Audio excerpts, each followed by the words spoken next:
यहाँ उपस्थित सभी भारतीय शिक्षण मंडल के कार्यकर्ता सभी को मैं सादर पूर्वक प्रणाम समर्पित करता हूँ। वर्तमान में देश में सब दूर तक राष्ट्रीय शिक्षा नीति के बारे में ही चर्चा हो रही है। आवाज आ रही है ना मेरी? आवाज आ रही है? हाँ जी, आ रही है, आ रही है, आ रही है, हाँ आ रही हाँ। है। सब दूर तक राष्ट्रीय शिक्षा नीति के बारे में ही चर्चा हो रही है। कुछ 1.5 वर्ष से जो भी क्रांतिकारक निर्णय इस देश में हो रहे हैं, जिन निर्णयों के कारण भारत के राष्ट्र जीवन के ऊपर बहुत गहरा असर पड़ सकता है, ऐसे टर्निंग पॉइंट के समान क्रांतिकारक निर्णय इस देश में हो रहे हैं। लेकिन एक बहुत अच्छा लक्षण अपने देश में दिख रहा है कि प्रत्येक निर्णय जो देश में हो रहा है, वो ट्रिपल तलाक का हो, वो 370 हटने का हो, वो राम जन्मभूमि का भूमि पूजन का निर्णय हो, ऐसे बहुत सारे जो 1.5 वर्ष में जारी किया जा रहा है, उसके बारे में पिछले कई वर्षों से जो स्वराज्य प्राप्ति से लेकर अब तक ऐसा जो वातावरण देश में दिखना चाहिए, ऐसा हम सोचते थे, वो अभी दिख रहा है। यानी देश एक होकर, एक मन से, छोटे मोटे मत भिन्नता हो सकती है, लेकिन मोटे तौर पर पूरा देश एक होकर, एक मन से इन सभी को स्वीकार रहा है, ऐसा भाव प्रकट हो रहा है, ऐसा महसूस हो रहा है। इसका एक ही शब्द में हम अर्थ निकाल सकते हैं कि समाज जीवन में दूर दूर तक राष्ट्रीय भावना का जागरण हो रहा है। राष्ट्रीय भावना का जागरण से ही ऐसा एक प्रतिक्रियाएं सकारात्मक एक मन से स्वीकार करना ये संभव हो पा रहा है। इसीलिए मैं बधाई देता हूं राष्ट्रीय स्वयंसेवक संघ के नेतृत्व में ऐसे सारे जो विचार परिवार के संगठन के कार्यकर्ता, उनके परिश्रम और आम जनता, भारतीय समाज के लोग इसके लिए जो स्वीकृति दे रहे हैं, ये भी बहुत महत्वपूर्ण कारण है। और जो संवेदनशील सरकारें हैं, ये भी बहुत महत्वपूर्ण कारण है। दृढ़ता पूर्वक जो निर्णय ले रहे हैं, ये भी समर्थ सक्षम नेतृत्व के कारण, दृढ़ता पूर्वक जो निर्णय ले रहे हैं, ये भी कारण है।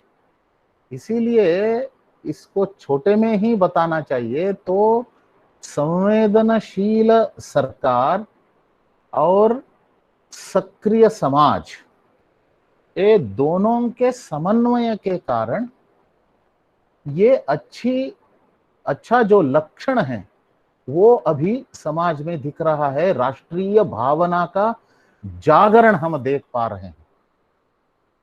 इसी सिलसिले में राष्ट्रीय शिक्षा नीति प्रकट होने के बाद हमारे मन में कई सारे शंकाएं थी। विरोध हो सकता है, जो इस देश को टुकड़े करने में ही आनंदित होने की मानसिकता रखने वाले ऐसे व्यक्ति हो, समूह हो, संगठन हो, संस्थाएं हो, ये इनके तरफ से किसी न किसी बहाने विरोध हो सकता है, ऐसे जो शंकाएं थी वो भी अब नहीं रही है। ऐसे एक बहुत बड़े राष्ट्रीय स्तर के एक नेता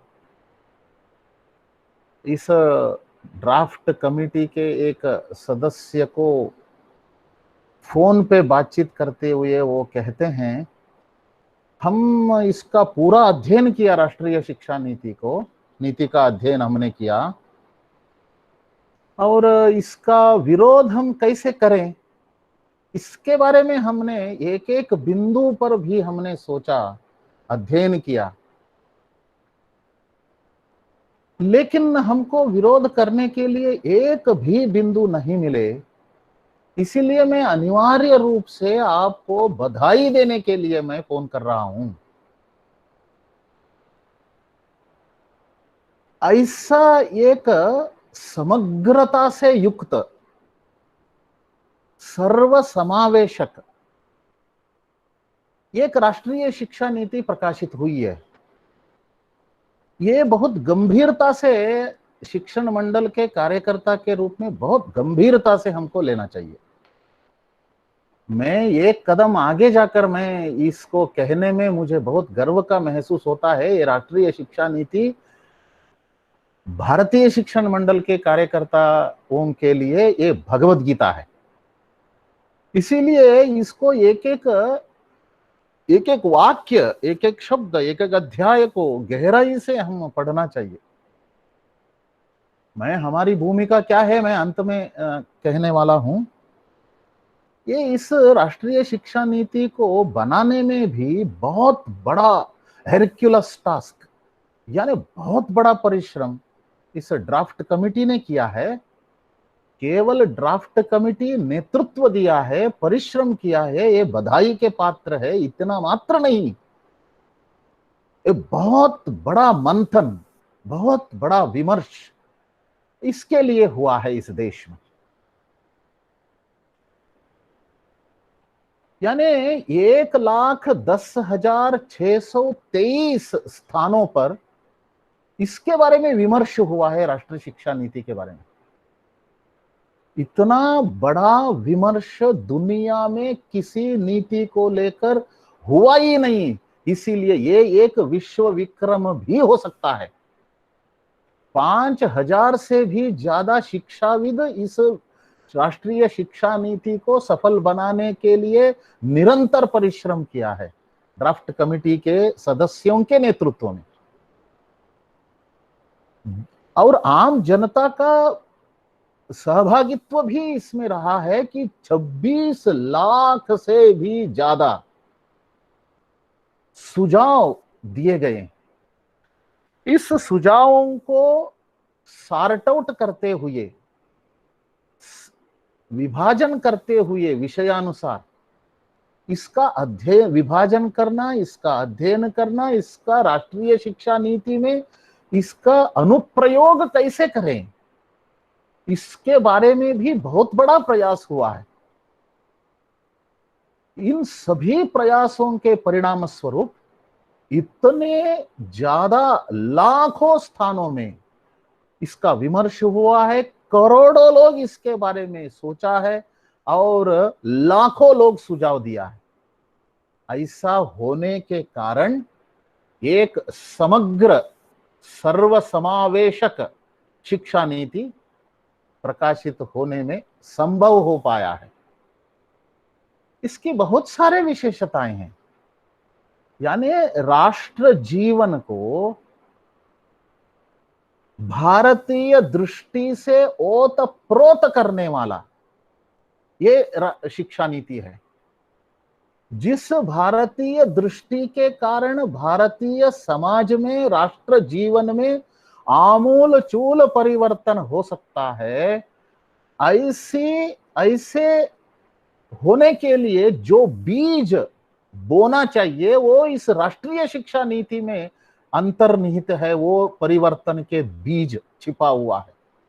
इसको उसी भाव से, उसी गंभीरता से यदि हम अमल में लाने के लिए प्रयास करेंगे तो आने वाले 10 वर्ष में अपने देश के इस राष्ट्रीय जीवन में, राष्ट्र जीवन में, समाज जीवन में बहुत बड़ा परिवर्तन हम देख पाते हैं।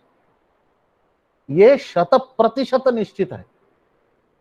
इसीलिए मुझे लगता है अगस्त 15, 1947 में हमको राजनैतिक स्वातंत्र्य मिला।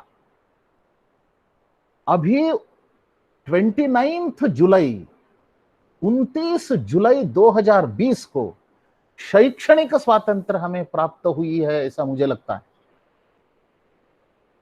इसीलिए इसका अध्ययन करना भारतीय शिक्षण मंडल के कार्यकर्ता के नाते बहुत बड़ा दायित्व बन जाता है।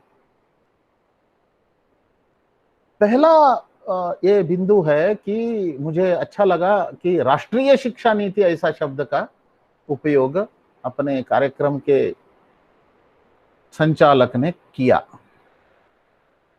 वो सही है।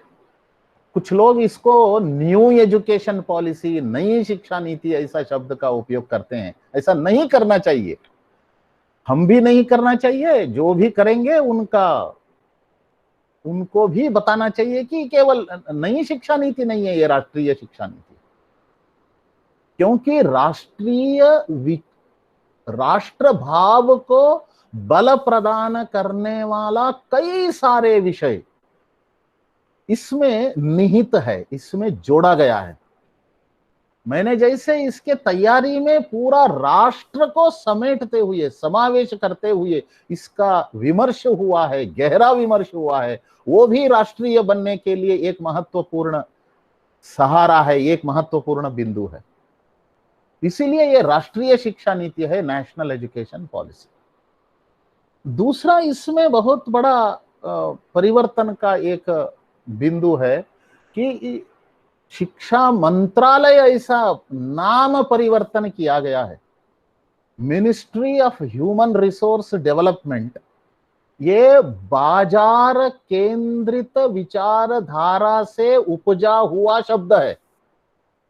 मार्केट सेंटर्ड नॉमिनिक्लेचर था ये। मार्केट सेंटर्ड, बाजार केंद्रित विचारधारा से प्रभावित शब्द वो पश्चिम का देन था। ये अपने देश के लिए बिल्कुल सामंजस्य में बैठने का शब्द नहीं था। इसको परिवर्तन किया है, ये बहुत अच्छी बात है, बहुत बड़ी बात है। शिक्षा मंत्रालय, वैसे शिक्षा और संस्कृति मंत्रालय ऐसा नाम देना चाहिए था, अपना मांग वही था। लेकिन अभी तो यहां तक तो आ गए हैं, आगे थोड़ी दिनों में वो भी हो जाएगा, ऐसा विश्वास मुझे है। शिक्षा मंत्रालय केवल नाम परिवर्तन मात्र नहीं है, ये दृष्टि परिवर्तन है। दृष्टि परिवर्तन मैं इसीलिए कह रहा हूं कि उसके अंदर जो राष्ट्रीय भावना का जागरण के लिए और मूल भारतीय शिक्षा को लागू करने के लिए जो भी नीतियां बनी हैं, उसमें बिंदु जोड़ दिया है और संकल्प किया है। इसको यदि हम देखते हैं तो ये केवल नाम परिवर्तन नहीं है, दृष्टि परिवर्तन है, ऐसा हम विश्वास पूर्वक हम कह सकते हैं। ऐसे केवल नाम परिवर्तन नहीं है, दृष्टि परिवर्तन कैसे, इसको कैसे हम कह सकते हैं, इसके बारे में आगे चलते कई सारे बिंदुओं का वर्णन जो मैंने करने जा रहा हूं, उसके आधार पर हम तय कर सकते हैं कि ये नाम परिवर्तन मात्र नहीं है, ये दृष्टि परिवर्तन भी है। पहला, जो शिक्षा के माध्यम से, शिक्षा के कारण जो तनाव निर्माण होता था, hours education, the present education was a stressful education. Not only was, is stressful education. The present system of education is stressful. तनाव से युक्त शिक्षा व्यवस्था अपने देश में वर्तमान में है और था, ऐसा मैं कह सकता हूं, और 2 वर्ष के लिए। ये तनावपूर्ण शिक्षा को अंतिम विदाई देने वाली शिक्षा नीति ये है। और 185 वर्ष से, सिंस 185 ईयर्स, 185 वर्ष से जो हम दासता की शिक्षा को हम झेल रहे थे, जो मैकाले प्रणीत शिक्षा को हम झेल रहे थे, जिसके कारण भारत का अंतःसत्व ही खत्म करने का प्रयास इतने वर्षों में किया गया था, उसको अंतिम विदाई देने का संकल्प इस राष्ट्रीय शिक्षा नीति में किया गया है। अभी वो मैकाले की शिक्षा नहीं रह पाती है, और जो टुकड़े टुकड़े करने की मन में सोच रखते हुए शिक्षा संस्थानों को ऐसे सरस्वती के केंद्र, जिनको विश्वविद्यालय कहा जाता है, विश्वविद्यालय के माध्यम से वहां जहर फैलाते हुए देश को टुकड़े करने के लिए विद्यार्थियों को इस राष्ट्र विरोधी भावनाओं को प्रेरित करने का, जो राष्ट्र विरोधी गतिविधियों को चलाने के लिए विश्वविद्यालयों को केंद्र बनाकर प्रयास कर रहे थे, ऐसे सभी राष्ट्र विरोधी प्रयासों को खत्म करने वाली यह नीति है। एक ऐसा निष्कर्ष पर हम कैसे पहुंच सकते हैं, ये भी आगे जो हम इस विषय पर चर्चा करेंगे इससे हमको पता चलेगा। ये शिक्षा नीति सदा सर्वदा के लिए विद्यार्थियों और अभिभावकों के मन में जो भय निर्माण होता है शिक्षा को लेकर, उस भय से सभी को मुक्त कर दिया है। अभी वर्तमान में 26 लाख विद्यार्थी शालेय स्तर पर शिक्षा प्राप्त कर रहे हैं, और उच्च शिक्षा में लगभग 4 करोड़ विद्यार्थी शिक्षा प्राप्त कर रहे हैं। ऐसे कुल मिलाकर 30 करोड़ विद्यार्थी हैं। उनके अभिभावक ऐसे यदि हम 2 से गुना करेंगे तो 60 करोड़ अभिभावक, 30 करोड़ विद्यार्थी, कुल मिलाकर 90 करोड़ आबादी के ऊपर, और बाकी के लोग भी, यानी 135 करोड़ आबादी के ऊपर ये बहुत अच्छा असर पड़ने वाला है कि परीक्षा को लेकर जो भय था, उस भय से विद्यार्थी और अभिभावक मुक्त हो जाएंगे। परिणाम निकलने से पहले जो तनाव मन में निर्माण होता था, उससे भी सभी मुक्त हो सकते हैं। परिणाम निकलने के बाद जो अवसाद ग्रसित हो जाते हैं, उससे भी विद्यार्थी मुक्त हो सकते हैं। कई सारे शहरों में मैं देखा हूं, 10वीं कक्षा के 12वीं कक्षा के परिणाम निकलने के बाद बड़े बड़े तालाब जो हैं उस बड़े शहरों में, वहां पुलिस की सुरक्षा की व्यवस्था बहुत कड़ाई से किया जाता है, क्योंकि आत्महत्या करने वाले बहुत सारे होते हैं परिणाम निकलने के बाद, जिनकी अपेक्षा के अनुसार परिणाम नहीं निकलते, नापास हो गए हैं, फेल हो गए हैं, वो आत्महत्या कर लेते हैं। और ऐसे रिजल्ट परिणाम निकलने के बाद भी नौकरी नहीं मिलता है, वो भी आत्महत्या करने के प्रयास करते हैं। ऐसे अपने देश में एक दिन में 26 युवा आत्महत्या कर रहे हैं रोज। एक किसान आत्महत्या करते हैं तो मीडिया में इतना चर्चा होती है, लेकिन एक दिन में 26 युवा आत्महत्या कर रहे हैं, ये चर्चा का विषय हो ही नहीं रहा है। लेकिन ये राष्ट्रीय शिक्षा नीति इन अधिकतम लगभग इन आत्महत्याओं को बंद करने का एक जो उपाय है, उस उपाय को इन्होंने अपनाया है। ये क्या है? परीक्षा का भय ही नहीं रहेगा। और एक विचित्र, लेकिन अपने परिवारों में भाई बहन के बीच अंकों को लेकर, मार्क्स को लेकर, अंक तालिका को लेकर तुलना किया जाता है। भाई से बहन का, बहन को भाई से तुलना किया जाता है। और विद्यालय में भी जिनका अंक कितना है, इसके ऊपर विद्यार्थियों की तुलना किया जाता है। इस तुलना अपनी संस्कृति के विरोध में है। संस्कृति में तुलना करना ये ठीक नहीं है, क्योंकि हर एक व्यक्ति यूनिक है, अद्वितीय है। हर एक व्यक्ति का जीवन का लक्ष्य प्रत्येक है। उस जीवन का लक्ष्य समझते हुए उसकी प्राप्ति के लिए साधना करना ये प्रत्येक व्यक्ति का धर्म है, कर्तव्य है। इसीलिए तुलना नहीं करनी चाहिए। इस तुलना से आपस में एक ही कक्षा के विद्यार्थियों के बीच द्वेष भाव का निर्माण होता था, ईर्ष्या निर्माण होती थी। इसके कारण जो सहयोग होना चाहिए उसके स्थान पर स्पर्धा निर्माण होती थी। स्पर्धा के कारण आपस में सहयोग करना यह संभव ही नहीं हो पाता था। मैं क्लास में फर्स्ट रहना चाहिए, मैं टॉपर रहना चाहिए। इस स्पर्धा के कारण मन में ईर्ष्या, द्वेष, ये सभी विकारों का निर्माण करते हुए वो मनुष्य ही नहीं बन सकता था। लेकिन ऐसे सभी विकारों को इस राष्ट्रीय शिक्षा नीति में एक ही झटके में उसको विदाई दी गई है। उसको इन सभी विकारों का निर्माण का समाप्ति है। अभी विकार नहीं हो सकता। ये कैसा हो सकता है?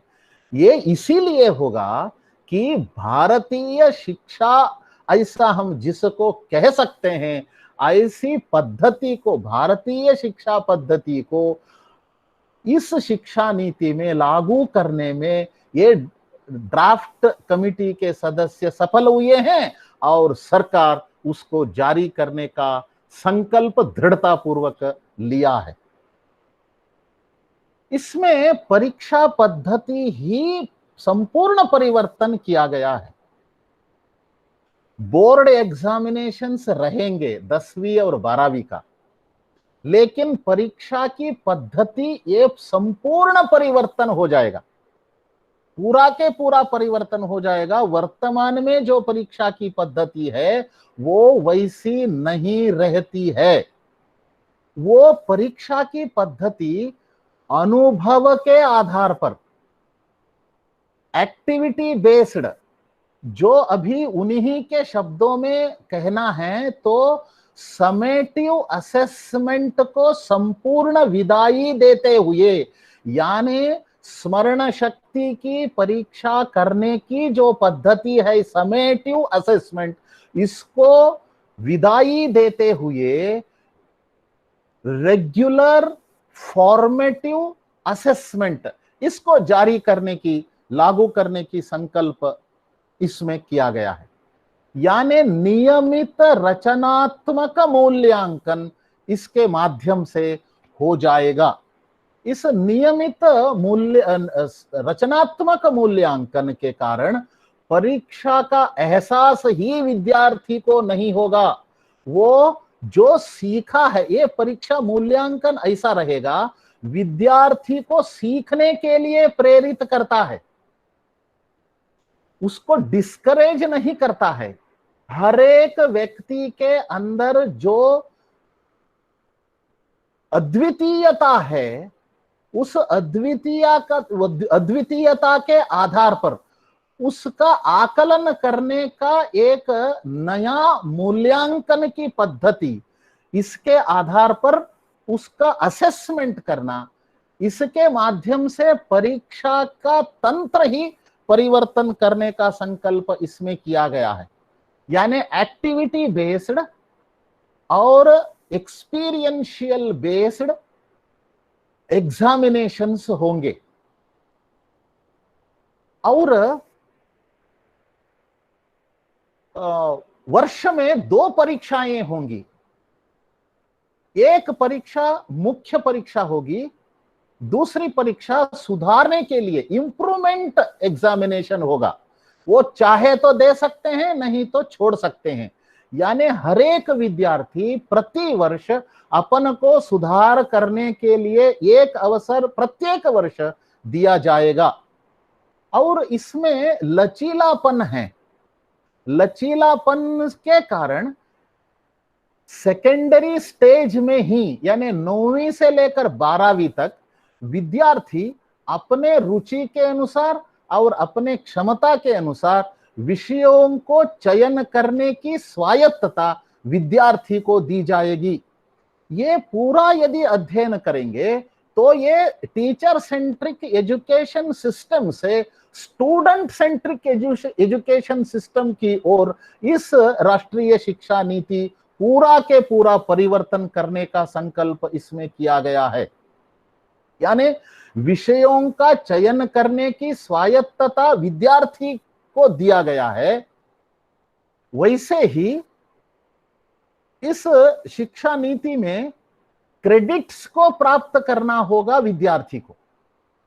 यानी कुल मिलाकर सेकेंडरी स्टेज में 9वीं से लेकर 12वीं तक 40 क्रेडिट्स प्राप्त करने होंगे। 40 क्रेडिट में 15 क्रेडिट्स ये व्यावसायिक विषय से संबंधित होंगे।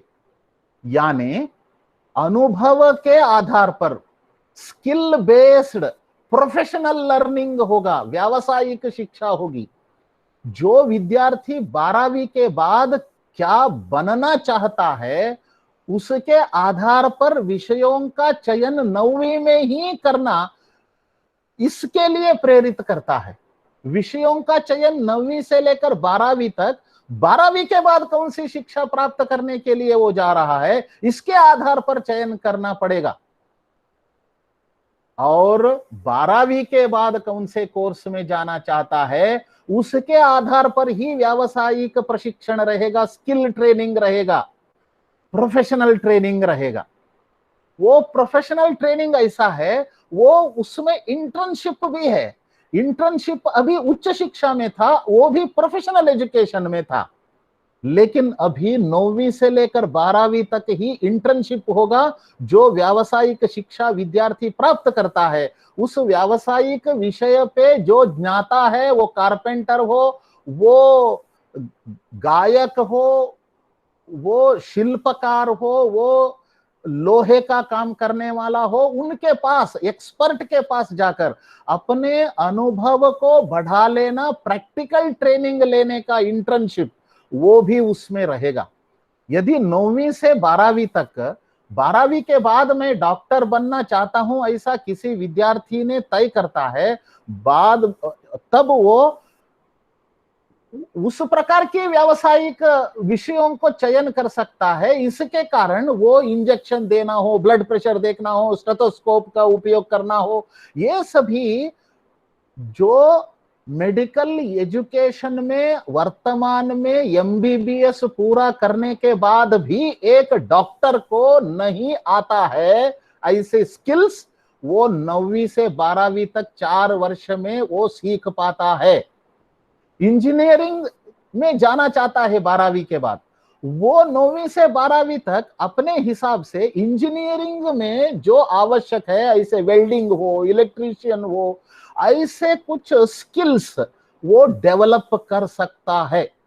वो 4 वर्ष में यदि 12वीं के बाद शिक्षा को बीच में ब्रेक करना चाहता है तो भी वो स्किल्ड, ये कुशलता से युक्त होगा, वो उद्योग कर सकता है, वो अपना उद्योग भी शुरू कर सकता है। इतना लचीलापन, यानी इतना स्किल बेस्ड एजुकेशन सिस्टम इसमें जारी किया गया है।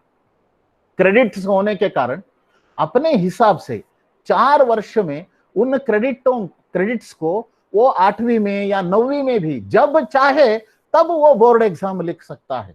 इतना लचीलापन इसमें दिया गया है। और multi entry multi exit system भी दिया गया है।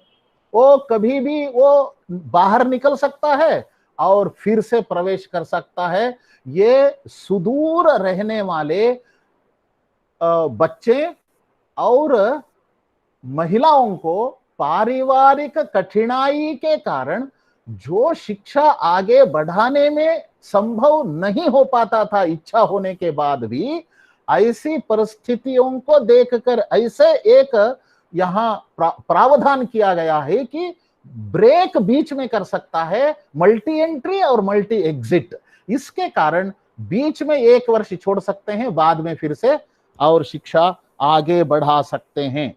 इसके कारण एक व्यक्ति बीच में रुकावट आता है तो भी शाश्वत रूप से शिक्षा से वंचित नहीं होता, फिर से वो शिक्षा प्राप्त करते हुए अपना जीवन का लक्ष्य को प्राप्त कर सकता है। ऐसा एक लचीलापन भी इसमें प्रावधान किया गया है। और औपचारिक शिक्षा वर्तमान में पहली कक्षा से शुरू होती थी, अभी औपचारिक शिक्षा तीसरे आयु से शुरू हो रहा है। 10+2 को खत्म करते हुए 5+3+3+4 ये सिस्टम लागू किया गया है।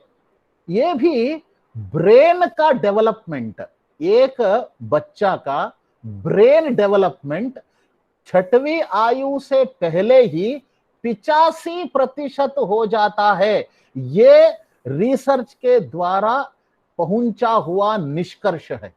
इसीलिए 6वीं के पहले यानी पहली कक्षा से पूर्व ही बच्चों को 3 वर्ष में ब्रेन डेवलपमेंट के लिए जो भी आवश्यक है वो सभी शिक्षा अनौपचारिक ढंग से पूर्ण युक्त करने का बहुत बड़ा संकल्प इसमें किया गया है।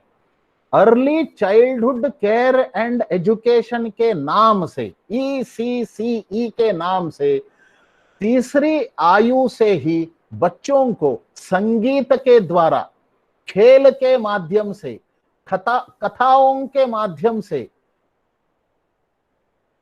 नृत्य के माध्यम से उनको गणित सिखाना, भाषा सिखाना, विज्ञान सिखाना, व्यवहार कैसे होना चाहिए सिखाना, क्रिटिकल थिंकिंग, प्रॉब्लम सॉल्विंग, स्वच्छता, ऐसे सारे विषय जीवन जीने के लिए जो भी कलाएं चाहिए, जो भी ज्ञान चाहिए, वो पहली कक्षा को प्रवेश करने तक या दूसरी कक्षा तक ये सभी शिक्षा उनको दी जाने की बहुत बड़ा संकल्प किया गया है।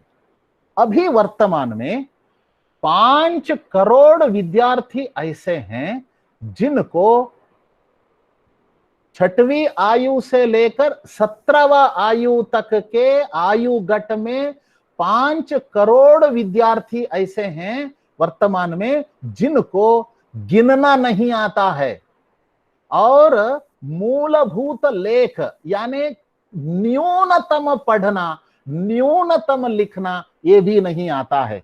यानी numeracy and literacy they are lacking. इसको 100% करने का संकल्प इसमें किया गया है। यानी तीसरी आयु से लेकर दूसरी कक्षा तक यानी 8वां आयु तक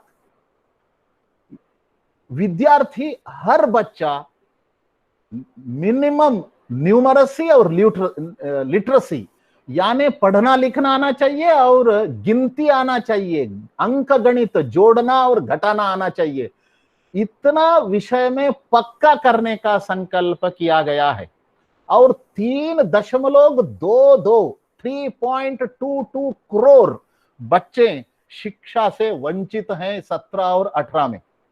इसमें ग्रॉस एनरोलमेंट रेशियो, इसको 100% करने का बहुत बड़ा संकल्प इस राष्ट्रीय शिक्षा नीति में किया गया है। मैं आपसे विनम्र निवेदन करता हूं कि ये 100% ग्रॉस एनरोलमेंट रेशियो, इसको पहुंचने के लिए जितने भी प्रयास हम करेंगे, ऐसा उन्होंने वहां लिखा हुआ है। इसीलिए सोशल वर्कर्स को लेंगे, उनको ट्रेनिंग देंगे, काउंसलर्स को रखेंगे, और SEDG ऐसा एक करते हुए सोशियो इकोनॉमिकली डिसएडवांटेज्ड ग्रुप्स, ऐसा समूहों को पहचानते हुए, रिकॉग्नाइज करते हुए, ऐसे बच्चों को स्कूल में लाने के लिए जो भी स्कॉलरशिप देना चाहिए, कपड़े देना चाहिए, भोजन देना चाहिए, ये सभी देकर सभी 100% एनरोलमेंट करवाना, ये संकल्प किया गया है। ये गहराई से ऐसे सोशल इंक्लूजन, सर्व समावेशक करने के लिए बहुत सारे चमत्कारिक ऐसे विषय भी इसमें जोड़ा गया है। कितना गहराई तक सोचा गया है, वो पढ़ते पढ़ते मन में बहुत आनंद का अनुभव हो जाता है। कितना गहराई से सोचा गया है। उसमें एक बिंदु मैं आपको बताता हूं, बहनों का शिक्षा, इसको बढ़ावा देने के लिए साइकिल देना चाहिए बच्चों को, यानी भाइयों को और बहनों को साइकिल देना चाहिए, और विशेषतः बहनों को वॉकिंग ग्रुप्स करना चाहिए, साइकिलिंग ग्रुप्स करना चाहिए, ऐसा इसमें संकल्प किया है। यानी बहनों की सुरक्षा के लिए कड़ाई से व्यवस्था होनी चाहिए। यानी एक ग्रुप के लिए एक टीचर, 1 स्टूडेंट 1 ट्यूटर, ऐसा उन्होंने घोषणा कर दी है। यानी उनके साथ मॉनिटरिंग करना, लर्निंग लेवल का मॉनिटर भी करना, और एनरोलमेंट के लिए भी मॉनिटर करना, 100% एनरोलमेंट, और एक एक विद्यार्थी के बारे में भी उनका, उस विद्यार्थी का, उस छात्र का, उस बच्चे का लर्निंग लेवल कहां तक आ रहा है, ये मॉनिटर करने के लिए भी व्यवस्थाएं कड़ाई से किया जाएगा, ऐसा स्पष्ट रूप से उसमें बताया गया है। यानी जो सोशियली इकोनॉमिकली बैकवर्ड हैं, सोशियली कल्चरली बैकवर्ड हैं, सामाजिक दृष्टि से और सांस्कृतिक दृष्टि से पिछड़ा हुआ, भौगोलिक दृष्टि से पिछड़ा हुआ, दिव्यांग और आर्थिक दृष्टि से पिछड़ा हुआ, ऐसे 5-6 ऐसे ग्रुप उनको ध्यान में लेते हुए सभी बच्चों को लाने का एक बहुत बड़ा प्रयास उसमें किया गया है। उसमें भी जेंडर आइडेंटिटी, महिला शिक्षा के बारे में विशेष रूप से प्रयास किया गया है। इसमें स्पेशल एजुकेशन जोन्स ऐसा निर्माण करते हुए वहां विशेष रूप से प्रयास करने का संकल्प इसमें किया गया है एनरोलमेंट के लिए, और लिटरेसी न्यूमरेसी को 10 वर्ष में 100% लिटरेसी, 100% न्यूमरेसी को प्राप्त करने का संकल्प इसमें किया गया है। इस दृष्टि से ये सर्वसमावेशक है। बाद में जो प्रश्न पूछा जाएगा उसमें कुछ और भी विषय निकल के आएंगे। उच्च शिक्षा में सभी जो अभी वर्तमान में जो महाविद्यालय है और वर्तमान में जो विश्वविद्यालय है, ये सभी को मर्ज करते हुए सभी संस्थान 3 भागों में बांटा जाएगा। एक है रिसर्च ओरिएंटेड यूनिवर्सिटीज, दूसरा है टीचिंग ओरिएंटेड यूनिवर्सिटीज, और grand degree giving universities, autonomous colleges, ऐसा तीसरा ग्रुप रहेगा। यानी पहला जो समूह है उसमें टीचिंग ओरिएंटेड यूनिवर्सिटीज ऐसा जो होंगे, उसमें टीचिंग ज्यादा रहेगा, सिग्निफिकेंट रिसर्च हो जाएगा। दूसरे प्रकार में रिसर्च ओरिएंटेड यूनिवर्सिटीज जो होंगे, उसमें रिसर्च को ज्यादा बढ़ावा दी जाएगी और टीचिंग भी उसमें रहेगा। और प्रत्येक महाविद्यालय ऑटोनॉमी दी जाएगी, उसमें वो स्वायत्तता उसको दी जाएगी, डिग्री ग्रांटिंग ऑटोनोमस कॉलेजेस ऐसा हो जाएगा। प्रत्येक महाविद्यालय अपन को अपग्रेड करते हुए यूनिवर्सिटी बनना चाहिए। यूनिवर्सिटी नहीं बनता है तो किसी यूनिवर्सिटी में मर्ज होना पड़ेगा। ऐसे निजी महाविद्यालयों के बारे में भी सोचा गया है। उन निजी महाविद्यालय यदि सामाजिक हित में है, लोक हित में है, वो लाभदायक यानी कमर्शियल नहीं है, ऐसा जो घोषणा करती है, ऐसे निजी संस्थानों को बढ़ावा दिया जाएगा, ऐसा इसमें संकल्प किया गया है।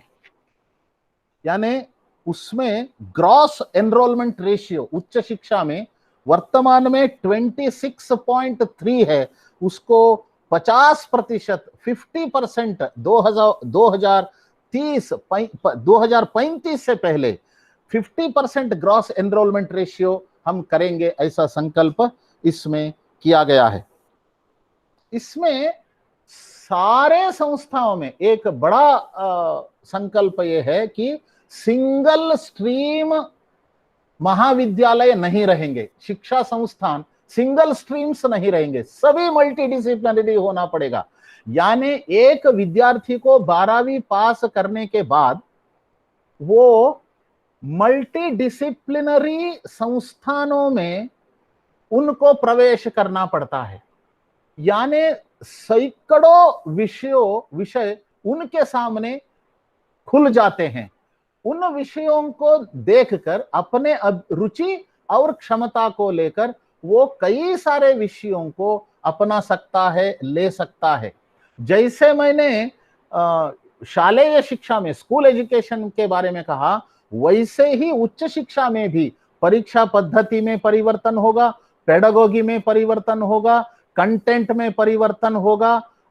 शिक्षा का उद्देश्य ही परिवर्तन करने का बहुत बड़ा संकल्प इसमें किया गया है। अफिलिएटेड कॉलेजेस धीरे धीरे समाप्त हो जाएंगे।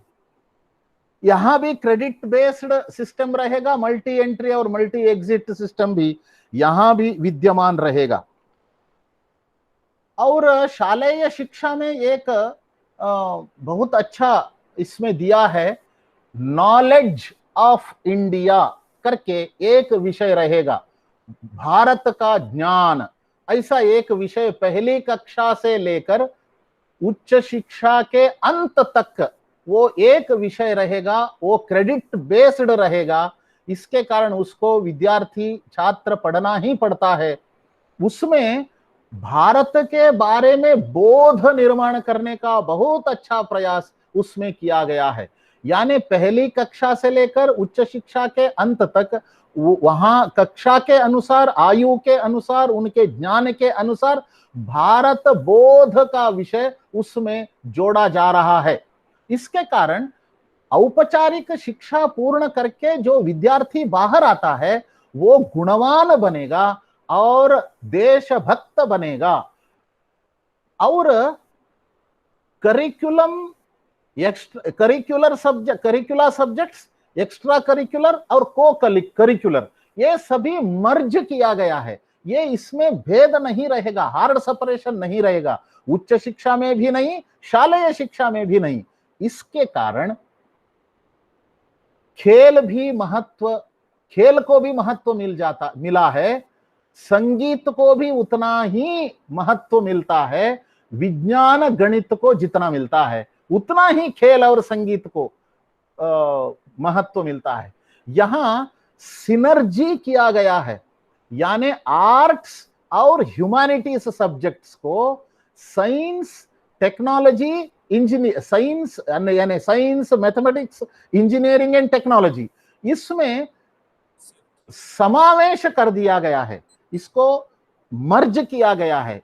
इसीलिए एक विद्यार्थी ऐसे सभी प्रकार के स्ट्रीम में, जैसे हम सुनते थे नालंदा तक्षशिला विश्वविद्यालय में, ऐसा बहुत सारे 64 कलाएं सिखाई जाती है, सैकड़ों स्ट्रीम्स वहां रहते हैं, दुनिया भर के विद्यार्थी आकर वहां पढ़ते थे, ऐसा जो हम सुनते थे, उसी क्वालिटी का वो शिक्षा संस्थान वो रहेंगे। ऐसे टीचर यूनिवर्सिटी और टीचिंग यूनिवर्सिटी और रिसर्च यूनिवर्सिटीज अपने एजुकेशन क्वालिटी को जैसे वो इम्प्रूव करते जाएंगे, तब उनको मेरू ऐसा स्थानमान दिया जाएगा। यानी आईआईटी जो संस्थान है, उस संस्थान के स्तर पर उनको स्थान प्राप्त हो जाएगा। इसमें बहुत उच्च शिक्षा में भी बहुत महत्वपूर्ण निर्णय हम सभी ध्यान देना चाहिए और सभी को बताना चाहिए। ऐसे बहुत सारे विषय इसमें हैं। उसमें एक मैं आपके सामने रखने का प्रयास करता हूं कि करिकुलम के बारे में उन्होंने बताया है। करिकुलम इंटरेस्टिंग रहना चाहिए, रेलेवेंट रहना चाहिए और रेगुलरली अपडेटेड होना चाहिए। Learning outcomes and according to the align with latest knowledge, इसके अनुसार करिकुलम रहना चाहिए और रेगुलरली अपडेट होना चाहिए। 20-25 वर्ष तक आउटडेटेड सिलेबस को ही हम पढ़ाते रहेंगे, ये नहीं चलेगा। जैसे टेक्नोलॉजी परिवर्तन होता है, लेटेस्ट टेक्नोलॉजी आता है, उसके अनुसार सिलेबस में भी, पाठ्यक्रम में भी परिवर्तन आना चाहिए। और नॉलेज जो डेवलप होता है, ह्यूमैनिटीज में हो, आर्ट्स में हो और साइंस एंड टेक्नोलॉजी में हो, जैसे जैसे अनुसंधान होते हैं दुनिया में, उसके अनुसार महाविद्यालय में यानी शिक्षा संस्थान में भी करिकुलम में तुरंत परिवर्तन होना चाहिए और टीचर्स अपडेटेड होना चाहिए। इसीलिए रेगुलर अपडेशन ऑफ फैकल्टी, ये भी उसमें संकल्प किया गया है। शालेय शिक्षा में और उच्च शिक्षा में भी उसमें एक संकल्प बहुत अच्छा, मानवीय संकल्प ऐसा कहा जा सकता है, बहुत संवेदनाशील संकल्प ऐसा कहा जा सकता है।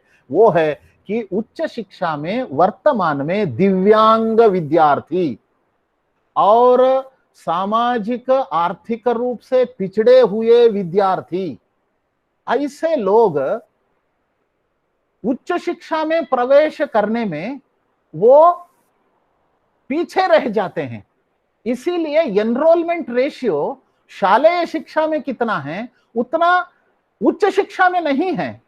उच्च शिक्षा अभी वर्तमान में 96% एनरोलमेंट रेशियो शालेय स्तर पर है और उच्च शिक्षा में वो 26.3% तक वो घट जाती है, वो गिर जाती है। इसको ठीक करने के लिए वो बहुत बड़ा संकल्प इसमें किया गया है। यानी ऐसे उच्च शिक्षा संस्थानों में वातावरण निर्मिति, इसके बारे में बहुत अच्छा उन्होंने व्यवस्थाएं की जाएंगे ऐसा उन्होंने उसमें लिखा है। वातावरण निर्मिति ऐसा होना चाहिए कि बच्चों को एक जॉयफुल एजुकेशन होना चाहिए। दूसरा परिवर्तन पेडागोगी में बहुत महत्वपूर्ण है। ये भारतीय शिक्षा का प्राण है, इसको यहां लागू करने का संकल्प इसमें किया गया है। यानी एक्सपीरियंस बेस्ड लर्निंग, इसको बढ़ावा दिया जाएगा। पेडागोगी में communication based, discussion based, debate based, research based और इंट्रा डिसिप्लिनरी और क्रॉस डिसिप्लिनरी थिंकिंग को बढ़ावा देते हुए पेडागोगी को, वर्तमान में जो पेडागोगी है वन वे ट्रांजैक्शन, इसको पूरा के पूरा परिवर्तित करते हुए मल्टी फैसेटेड, मल्टी एक्सपेरिमेंट करने का, ये भारतीय पेडागोगी जो है उसका लागू करने का संकल्प इसमें किया गया है। मैंने जैसे कहा परीक्षा का भय से विद्यार्थी मुक्त हो जाएंगे, शालेय शिक्षा में मैंने कहा वैसे ही उच्च शिक्षा में भी ये असेसमेंट की पद्धति ये पूरा परिवर्तित हो जाएगा। वो साइंटिफिक रहेगा और रीडिजाइन करेंगे परीक्षा का और कंटिन्यूअसली इंप्रूविंग द लर्निंग, इसके चलते वो असेसमेंट रहेगा। और इसमें एक बिंदु जोड़ा गया है असेसमेंट में, अप्लीकेशन टू द नॉलेज, इसको परीक्षा की जाएगी। जो इन्होंने ज्ञान प्राप्त किया है, इसका एप्लीकेशन वो कैसा करेगा समाज में, इसके बारे में प्रश्न पूछे जाएंगे, ऑब्जेक्टिव रहेंगे और एक्सपीरियंस बेस्ड परीक्षा रहेगी। इसके कारण विद्यार्थी भय से मुक्त हो जाएगा। क्रेडिट्स होने के कारण तुलना नहीं होगा, अपने हिसाब से अपने अनुकूलता के अनुसार वो क्रेडिट्स पूरा करते जाएगा। इसीलिए दूसरों के साथ स्पर्धा नहीं रहती है। और इसमें असेसमेंट में ये विद्यार्थी को जो नए ढंग से परीक्षा की जाएगी, इसके साथ साथ पीयर असेसमेंट भी रहेगा, यानी उनके सहयोगियों के द्वारा दिया जाने वाला मत भी उसमें जोड़ा जाएगा। Teacher assessment, peer assessment and personal assessment, इन 3 प्रकार के होने के कारण बहुत सारे विद्यार्थी आपस में वो प्रेम से रहेंगे, स्पर्धा नहीं होने के कारण सहयोग से रहेंगे। No competition, only cooperation. ऐसे बहुत बड़ा परिवर्तन, स्वभाव में परिवर्तन ये हो जाएगा। ये सभी होने के लिए टीचर एजुकेशन में भी परिवर्तन होना चाहिए। इसीलिए मैंने कह रहा था कि शालेय शिक्षा में जो दिव्यांग बच्चे हैं और सोशियली इकोनॉमिकली डिसएडवांटेज्ड ग्रुप्स के विद्यार्थी हैं, वो उच्च शिक्षा में प्रवेश करने के लिए बढ़ावा दिया जाएगा, ऐसा मैंने कहा था। उसका एक बिंदु है टीचर्स ट्रेनिंग में। रेगुलर टीचर्स ट्रेनिंग में दिव्यांग बच्चों को कैसे सिखाना चाहिए, बहरे बच्चों को कैसे सिखाना चाहिए, अंधा बच्चों को कैसे सिखाना चाहिए, इसके बारे में भी रेगुलर टीचर एजुकेशन में ही इसको विषय जोड़ा जाएगा। इसीलिए दिव्यांग बच्चों को अलग से विद्यालय नहीं रहेंगे, वो सामान्य विद्यार्थियों के साथ ही पढ़ेंगे। जो विद्यार्थी का जो मेंटल डेवलपमेंट ये बहुत पिछड़ा है, सीवियरली एंडेंजर्ड, ऐसा जो है उनको अलग से विद्यालय बनाएंगे। वो विद्यालय तक पहुंच ही नहीं सकते, ऐसे दिव्यांग मेंटली रिटार्डेड विद्यार्थियों को, बच्चों को उनके घर में ही सिखाया जाएगा। उसके लिए उनके माता पिताओं को ट्रेनिंग दिया जाएगा। ये सभी इस राष्ट्रीय शिक्षा नीति में संकल्प किया गया है।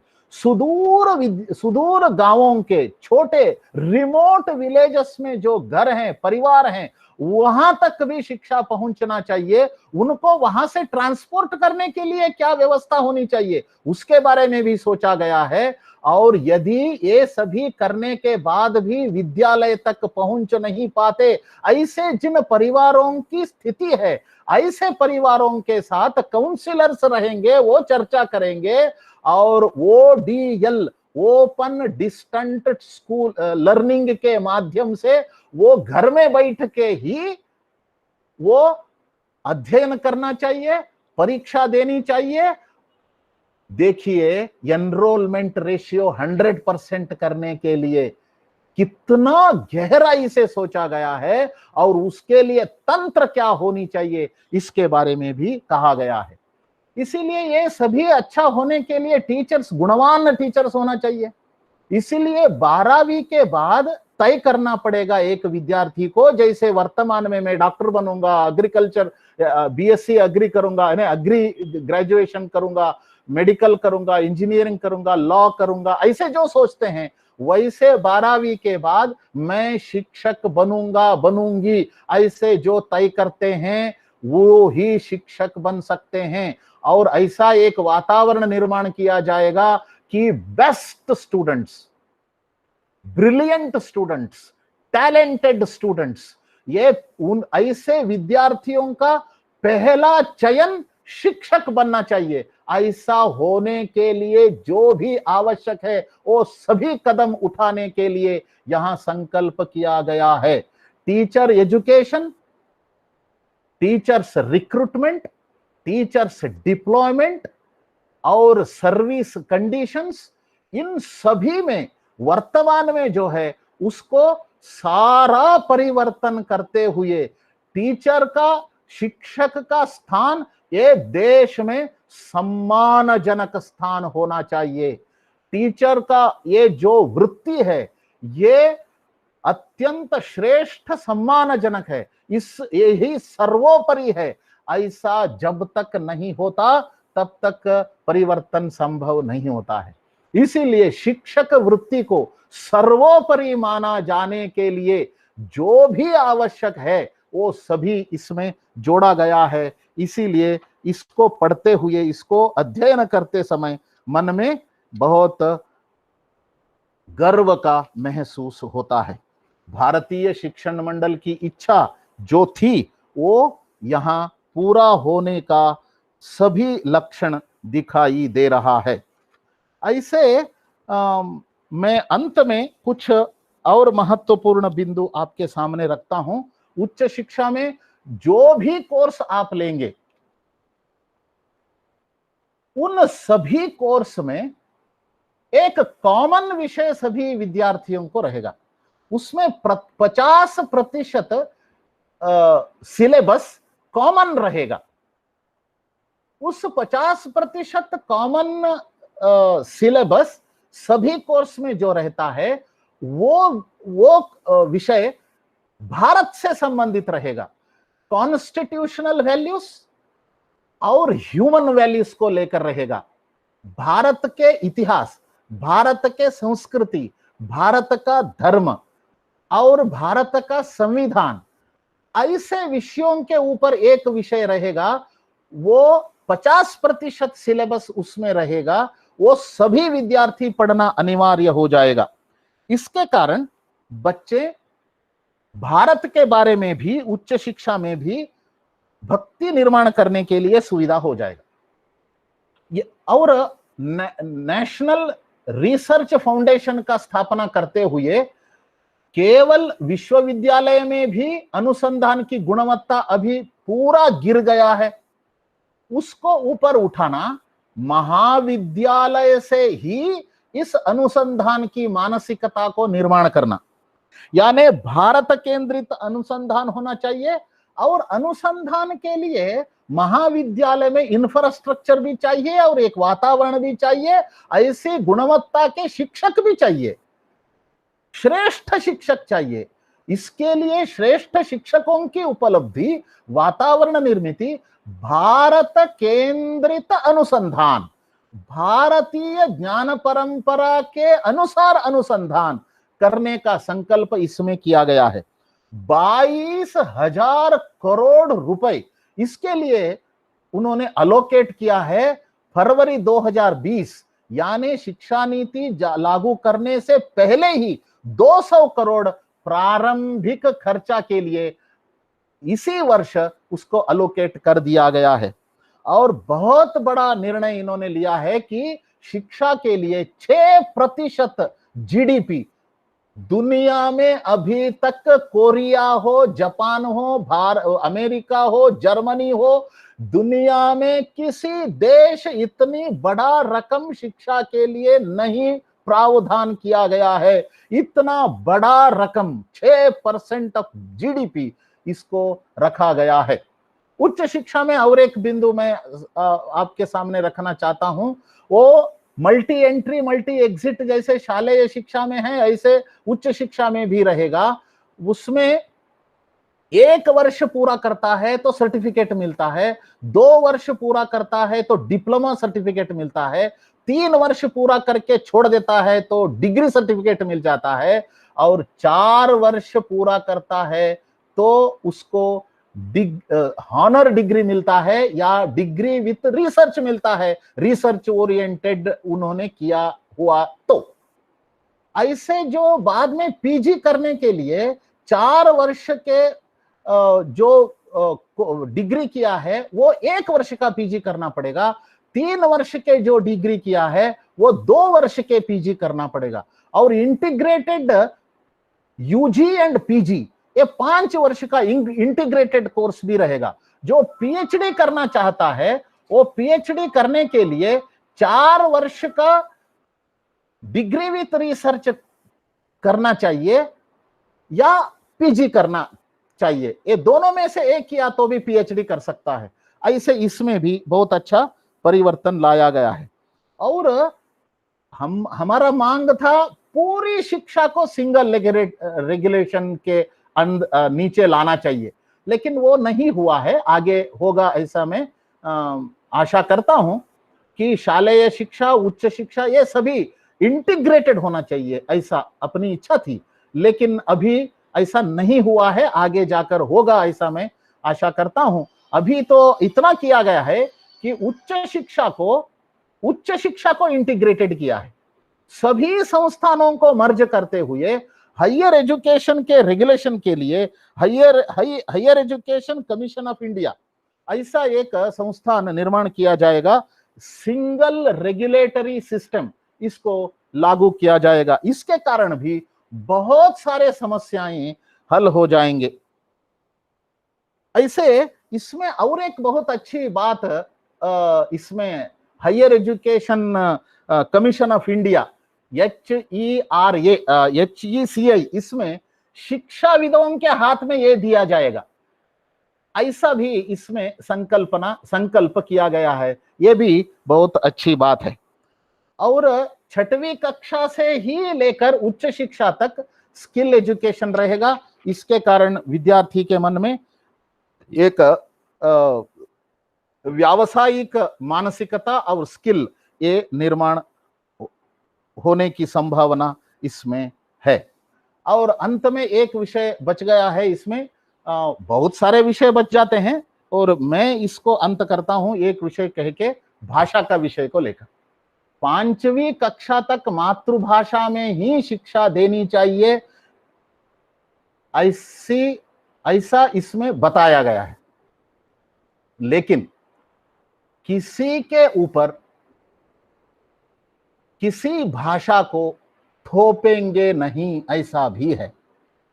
लेकिन अच्छा कौन सा है, मातृभाषा में शिक्षा प्राप्त करना या स्थानीय भाषा में शिक्षा प्राप्त करना कम से कम 5वीं तक, 8वीं तक किया तो बहुत अच्छा, नहीं तो कम से कम 5वीं कक्षा तक मातृभाषा में शिक्षा प्राप्त करने से एक व्यक्ति का विकास किस ढंग से होता है, इसके बारे में भी इसमें बहुत स्पष्ट रूप से बताया गया है। कर्नाटक सरकार कुछ वर्ष पहले कन्नड़ माध्यम को अनिवार्य करने का संकल्प कानून लाया गया, तब सुप्रीम कोर्ट में एक इन्होंने याचिका की, यानी केस फाइल किया सुप्रीम कोर्ट में। सुप्रीम कोर्ट ने फैसला दिया कि किस माध्यम से पढ़ना चाहिए इसके बारे में सरकार तय नहीं करना चाहिए, माता पिता तय करना चाहिए। प्रायः इस फैसले के कारण इस लैंग्वेज पॉलिसी के बारे में दृढ़ता पूर्वक नहीं कहा गया है, लेकिन त्रिभाषा सूत्र के बारे में बढ़ावा दिया गया है और बचपन से ही बहुत सारे भाषाओं को सीखते हुए बच्चों का विकास में भाषाओं की भूमिका क्या है, इसके बारे में बहुत अच्छा लेख यानी लिखित रूप से इसमें सभी के संज्ञान में लाया गया है। ऐसे प्रावधान भी है, बच्चा बहुत सारे भाषाओं को सीखने के लिए यहाँ प्रेरित करने के लिए प्रावधान भी है, अवसर भी यहाँ प्राप्त किया गया है। और उच्च शिक्षा में भारतीय भाषा में उच्च शिक्षा प्राप्त करने की प्रावधान इसमें किया गया है, ये बहुत बड़ा परिवर्तन है। उच्च शिक्षा में भारतीय भाषाओं में शिक्षा यदि प्राप्त करता है तो शालेय शिक्षा में अंग्रेजी को लेकर जो होड़ अभी चल रहा है उसको कम करने में ये नीति मददगार बन जाएगी, ऐसा भी इसमें संकेत हमको मिलता है। ऐसे भाषा के बारे में भी इसमें उल्लेख किया गया है। ऐसे ये जो राष्ट्रीय शिक्षा नीति है ये बहुत समग्रता से युक्त राष्ट्रीय शिक्षा नीति है। इसमें उच्च शिक्षा के जो यूनिवर्सिटीज हैं, विश्वविद्यालय हैं, अपने शाखाएं दुनिया के किसी देश में खोल सकते हैं और दुनिया के किसी यूनिवर्सिटी भारत में अपना शाखाएं खोलने के लिए अवसर हैं अपने नियमों के अनुसार। ऐसा जो प्रावधान दिया गया है, इसके कारण दुनिया के कई सारे देशों से बच्चे पहले जो प्राचीन काल में भारत में शिक्षा प्राप्त करने के लिए दुनिया के लोग भारत आते थे, ऐसे अपनी शिक्षा की गुणवत्ता को उच्चतर करते हुए, उच्चतम गुणवत्ता का शिक्षा करते हुए दुनिया के एक बहुत बड़ा शिक्षा का केंद्र भारत बनाने का बहुत बड़ा संकल्प इस शिक्षा नीति में किया गया है। इसके कारण भारत फिर से विश्व गुरु बनने के लिए आने वाले दिनों में जो भी आवश्यक है, समाज परिवर्तन में, समाज सोच में आवश्यक है, वो सभी इसमें दिया गया है। अंत में ये जो विद्यार्थी औपचारिक शिक्षा प्राप्त करके बाहर निकलता है, वो जिस ढंग से रहना चाहिए उस ढंग से रहने के लिए ये शिक्षा नीति सहायता करती है। कैसा रहना चाहिए?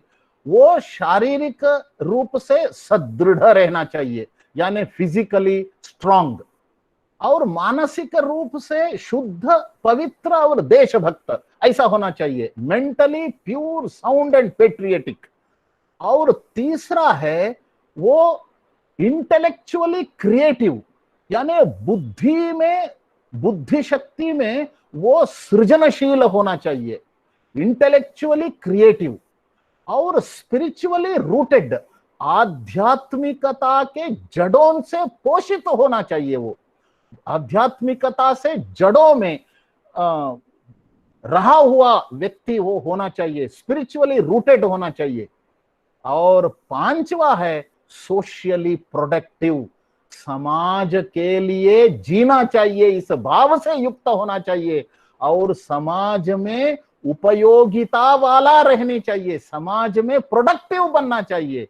ऐसे एक व्यक्ति का निर्माण, मनुष्य निर्माण किसको कहते हैं, पंचात्मिक विकास कैसे कहते हैं, ऐसे मनुष्य निर्माण का, पंचात्मिक दृष्टि से मनुष्य निर्माण करने के लिए जो भी आवश्यक है वो सभी समग्रता से इसमें जोड़ा गया है।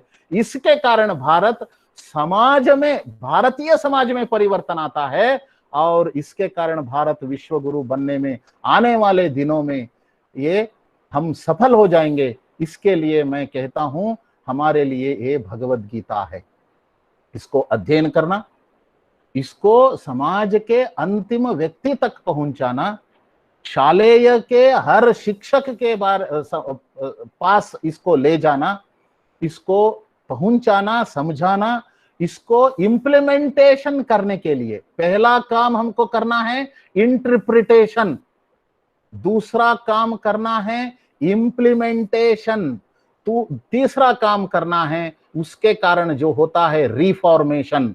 इंटरप्रिटेशन, इम्प्लीमेंटेशन और रिफॉर्मेशन, इन तीनों में भारतीय शिक्षण मंडल के कार्यकर्ता होने के नाते अपनी भूमिका बहुत बहुत महत्वपूर्ण है। प्राचीन काल में व्यास महर्षि ने वेदों के मंत्रों को ऋषियों से संग्रहित करते हुए उसको अलग अलग विषयों के अनुसार विभाजित करते हुए उसका डॉक्यूमेंट उन्होंने किया और भाष्य अंतिम व्यक्ति तक वेदों को पहुंचाने के लिए बहुत बहुत बड़ा प्रयास किया। इसीलिए वो आदि गुरु बन गए। हम भी गुरु हैं, हम भी आदि गुरु बनने की दिशा में हमको चल पड़ना चाहिए। जैसे वेदों के बारे में व्यास महर्षि काम किया, वैसे हम इस दिशा दर्शन करने वाला, दिशा में परिवर्तन करने वाला जो राष्ट्रीय शिक्षा नीति है, समग्रता से युक्त है, श्रेष्ठ मूल्यों पर आधारित ये राष्ट्रीय शिक्षा नीति है, इसका अध्ययन करते हुए आम जनता को परिचय करते समय, इस कार्यक्रम के बारे में करते समय मिस इंटरप्रिटेशन के कारण बहुत सारे लोगों को कुछ गलतफहमियां इस राष्ट्रीय शिक्षा नीति को लेकर, गलत धारणाएं मन में निर्माण हो सकता है, शंकाएं हो सकती है। शिक्षण मंडल के कार्यकर्ता के नाते हम जमीनी स्तर पर काम करते हुए, हर एक जिला इकाई को सक्रिय करते हुए, हर एक तहसील को सक्रिय करते हुए, वहां तक पहुंचते हुए हम इसका प्रबोधन करना चाहिए। बाद में छोटे छोटे गटों में बैठकर उसका अध्ययन, विश्लेषण और एक्शन पॉइंट्स क्या होना चाहिए, इसके बारे में लिखित रूप से डॉक्यूमेंट तैयार करना चाहिए। साथ साथ बहुत बड़ी मात्रा में प्रबोधन करने का जरूरत अभी है। इसीलिए मैं आप सभी से विनम्र निवेदन करता हूं कि इस राष्ट्रीय शिक्षा नीति को अपनी गीता ऐसा मानते हुए उसका अध्ययन करे और प्रबोधन करे, ऐसा निवेदन करता हूं। और इतने दीर्घ मैंने जो विषय इसके बारे में रखा, इसको शांतिपूर्वक आपने सुना, इसीलिए आप सभी को धन्यवाद कहते हुए, बहुत बहुत धन्यवाद देते हुए मेरी वाणी को मैं विराम देता हूं। आप सभी को पुनः कोटि कोटि प्रणाम। बहुत बहुत धन्यवाद श्री शंकरानंद जी। आपने जो भी माहिती हम लोगों को प्रदान की है वो बहुत ही यूजफुल है हमको। जैसे मैंने हमारा सेशन शुरू हुआ उससे पहले भी बताया कि मिस इंटरप्रिटेशन के कारण समाज में काफी नेगेटिव वाइब्स आ रहे हैं इस राष्ट्रीय शिक्षा नीति को लेके। तो वो इंटरप्रिटेशन सही तरह से हो और उसका इम्प्लीमेंटेशन उसी राग से हो और रिफॉर्मेशन भी हो, ये सब कुछ देखने की जिम्मेदारी भारतीय शिक्षण मंडल के कार्यकर्ता होने के नाते हम सबकी है। तो आपने अपना समय निकालकर जो भी यहाँ पे हम लोगों को माहिती प्रदान की, उसके लिए मैं भारतीय शिक्षण मंडल गुजरात प्रांत की ओर से आपका बहुत बहुत आभारी हूँ। हमारे समक्ष आज ऐसे व्यक्तित्व भी उपस्थित है जिसका मैं परिचय कराना चाहूंगा। श्री उमाशंकर जी पचौरी उपस्थित हैं, जो भारतीय शिक्षण मंडल के राष्ट्रीय महामंत्री हैं। सर, आपका हार्दिक स्वागत है। श्री सत्यकाम मेश्राम जी उपस्थित हैं, पश्चिम क्षेत्र वाली हैं। सर, आपका भी बहुत बहुत हार्दिक स्वागत है। श्री सुरेश भाई पटेल उपस्थित हैं, भारतीय शिक्षण मंडल गुजरात प्रांत के उपाध्यक्ष हैं। सर, आपका भी बहुत बहुत स्वागत है। सर शंकरानंद जी, सर आपकी परमिशन हो तो हम क्वेश्चन आंसर सेशन ले सकते हैं? ले सकते हैं, ऐसे 2-3 प्रश्न ले सकते हैं जी। अगर किसी को कुछ प्रश्नोत्तरी करनी है सर के साथ तो कृपया अपना क्वेश्चन पूछ सकते हैं, या तो आप अपने क्वेश्चन चैट बॉक्स में डाल सकते हैं, मैं मॉनिटर कर रहा हूं, या तो फिर अपना माइक ओपन करके आप क्वेश्चन पूछ सकते हैं। नमस्कार शंकरानंद जी। नमस्कार, सत्यजीत बोल रहा हूँ। नमस्ते नमस्ते। कैसे ओ हो? नमस्ते नमस्ते, बहुत बढ़िया। बोलिए बोलिए। अभी मेरे 2 सवाल थे। हाँ। मेरे परिवार में ही मतलब वो सवाल आ रहे हैं। अच्छा। कि मेरे 2 बेटे हैं। अच्छा। एक सेकंड स्टैंडर्ड में है। वो प्रैक्टिकल एक second क्वेश्चंस होते standard हैं, में वो प्रैक्टिकल क्वेश्चंस होते हैं। Practical question. हाँ, मेरी वाइफ भी अभी सुन रही थी तो उन्होंने भी ये सोचा। और दूसरा है बेटा है 11th में। अभी ये दोनों के ऊपर मतलब इस सिस्टम को किस तरह से मतलब फर्स्ट स्टैंडर्ड से इम्प्लीमेंटेशन शुरू होगा, या साइमल्टेनियसली सभी स्टैंडर्ड्स में, या सीधा यूनिवर्सिटीज में इम्प्लीमेंटेशन होगा? ऐसे बोला कि अगले साल से शुरू होगा, लेकिन वो फर्स्ट स्टैंडर्ड से शुरू होगा और कॉन्जिक्यूटिवली सेकंड, थर्ड, फोर्थ, ऐसे 10 साल में 10 स्टैंडर्ड कवर करेगा। एक ये मेरा सवाल था। दूसरा कि यूनिवर्सिटी में एक अपना संगठन भी चलता है, एबीवी। पहला सवाल होने के बाद दूसरा पूछे ना। ठीक ठीक ठीक। हाँ। वो अभी इसी वर्ष आने वाले जून से अर्ली चाइल्डहुड केयर एजुकेशन का कार्य शुरू हो जाएगा। यानी early childhood education care and education का, यानी तीसरी आयु से जो शिक्षा देने का संकल्प इसमें किया गया है, इसको लेकर काम शुरू हो जाएगा। इसके लिए जो करिकुलम फॉर्मेशन करना चाहिए और टीचर्स का अपॉइंटमेंट करना चाहिए तुरंत, और टीचर्स का ट्रेनिंग करना चाहिए, ये सभी वो करेंगे। उसमें एक अच्छा प्रावधान, आपने अच्छा प्रश्न पूछा, उसमें एक अच्छा प्रावधान किया गया है कि 10वीं पूरा किया है तो भी उनको इस ECCE यानी early childhood care and education में शिक्षक के रूप में ले सकते हैं। उनको 1 वर्ष का ट्रेनिंग दिया जाता है, और 12वीं पास करने के बाद जो विद्यार्थी आगे पढ़ना इच्छा नहीं रखते, शिक्षा प्राप्त करना, ऐसे विद्यार्थियों को भी उनके क्षमता और रुचि इसका असेसमेंट करते हुए उनको भी early childhood care and education ECCE में शिक्षक के रूप में ले सकते हैं। उनको 6 महीने का प्रशिक्षण रहेगा।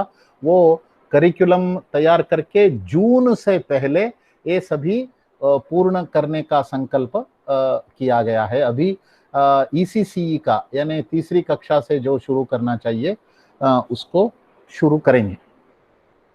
और आपने पूछा तो ये जो शालेय शिक्षा का है, 9वीं से मल्टी एंट्री मल्टी एग्जिट, ये सभी शुरू हो जाएगा।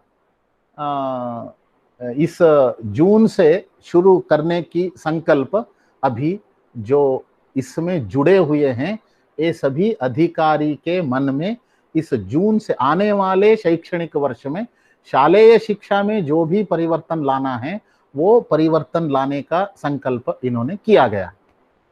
लेकिन महाविद्यालय उच्च शिक्षा में ये धीरे धीरे हो जाएगा, इसके लिए 2 वर्ष लगेंगे।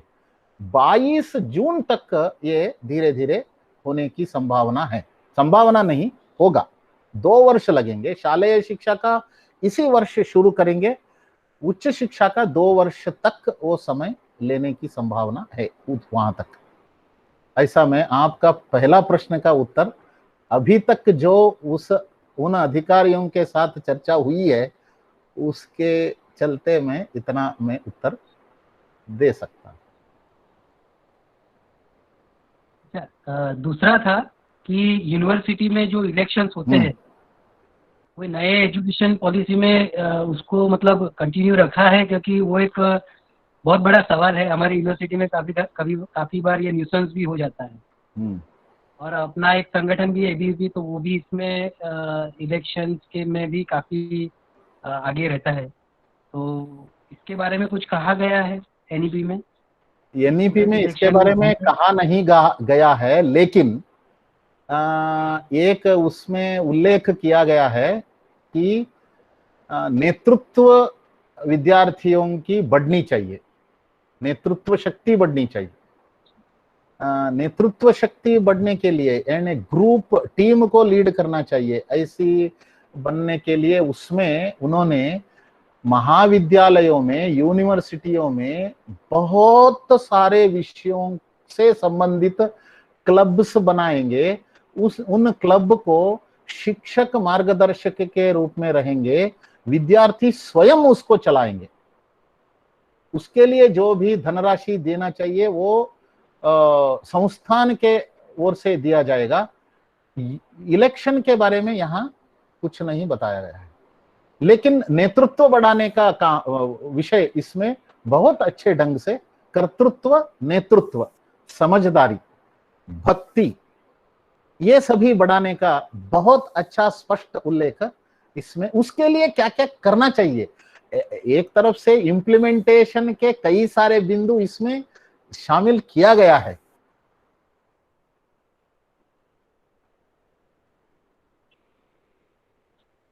धन्यवाद। और कोई प्रश्न है? अगर आपको प्रश्न पूछना है तो आप चैट बॉक्स में भी डाल सकते हैं या अपना माइक ओपन करके भी पूछ सकते हैं।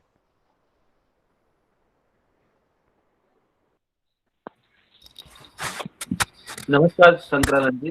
हाँ नमस्ते, अमित कुमार जी। अमित पुरोहित बोल रहा हूँ सूरत से। बोलिए जी शंकरानंद जी, मुझे एक ये प्रश्न था कि जैसे कि आपने बताया कि बीएड बीएड जो डिग्री होती है टीचर्स जनरल टीचर्स की क्वालिटी हम जो है टीचिंग क्षमता जो है हाँ वो हम बीएड के हिसाब से उसको तैयार करते हैं। हाँ, पर क्या क्या फिर से दोहराइए। बैचलर ऑफ एजुकेशन डिग्री जो हम देते हैं टीचर्स को, हाँ हाँ हाँ। 2 साल का होता है, उसमें हम टीचिंग स्किल्स पे ज़्यादा टीचर्स की टीचिंग स्किल्स पे फोकस करते हैं। अब नई एजुकेशन पॉलिसी में आपने बताया उस हिसाब से 4 साल का बीएड का कुछ हाँ प्लानिंग चल रहा है। हाँ, तो प्लानिंग नहीं, वो संकल्प हो चुका है, सिलेबस भी तैयार है। जी जी, तो उसमें अब कोई साइंस का टीचर है, मान लो केमिस्ट्री मैथ्स, अब वो टीचर जो वो बच्चा है वो साइंस का, उसको केमिस्ट्री में टीचर बनना है या फिजिक्स में बनना है, तो वो 2-4 साल में वो सिर्फ टीचिंग स्किल्स के साथ वो दूसरे सब्जेक्ट जो है उसको इंटरेस्ट रुचि वाले वो भी पढ़ेगा। और टीचर उसमें जो टीचर होंगे वो कौन से होंगे, जो नॉर्मल बीएससी में पढ़ाते हैं वो टीचर पढ़ाएंगे उसमें, जिससे उसका जो सब्जेक्ट नॉलेज है वो भी साथ में टीचिंग स्किल के साथ सब्जेक्ट नॉलेज भी बढ़े।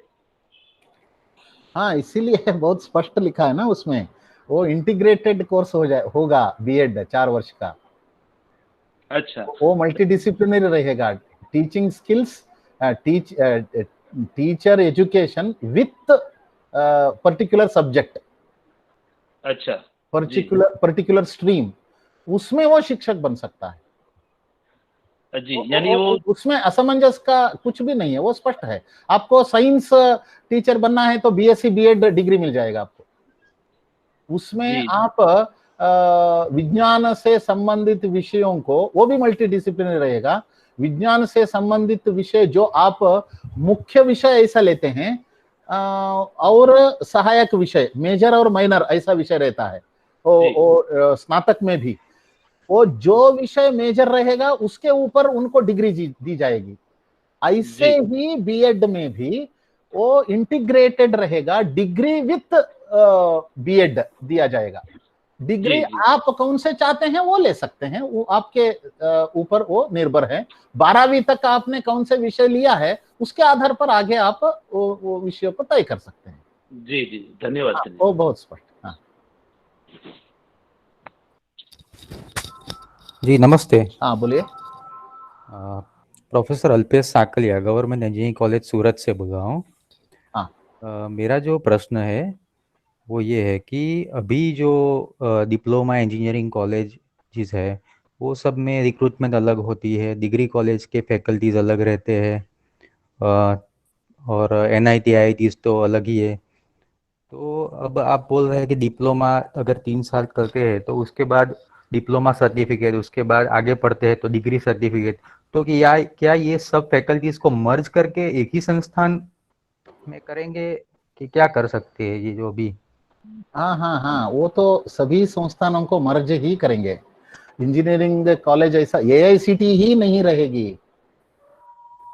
अच्छा, हाँ, एआईसीटी नहीं रहती है, वो मर्ज हो जाएगा। वो सभी higher education commission of India, इसमें यूजीसी मर्ज हो जाएगा, एआईसीटी मर्ज हो जाएगा। ऐसे सभी अभी जो कई सारे संस्थान हैं उच्च शिक्षा के, वो सभी उसमें मर्ज हो जाएंगे। एनसीटीई हैं, यूजीसी हैं, एआईसीटी हैं, ऐसे सभी उसमें मर्ज हो जाएंगे। ओके। वो जो एग्जिस्टिंग मल्टीडिसिप्लिनरी यूनिवर्सिटी ऐसा हो जाएगा। वो मल्टीडिसिप्लिनरी यूनिवर्सिटी में इंजीनियरिंग एक डिसिप्लिन रहेगा, जी इसमें मेडिकल और लॉ इसको बाहर रखा है कुछ कारणों से। जी बाद में उसके बारे में सोचा जाएगा, अभी तो वो बाहर है। धन्यवाद।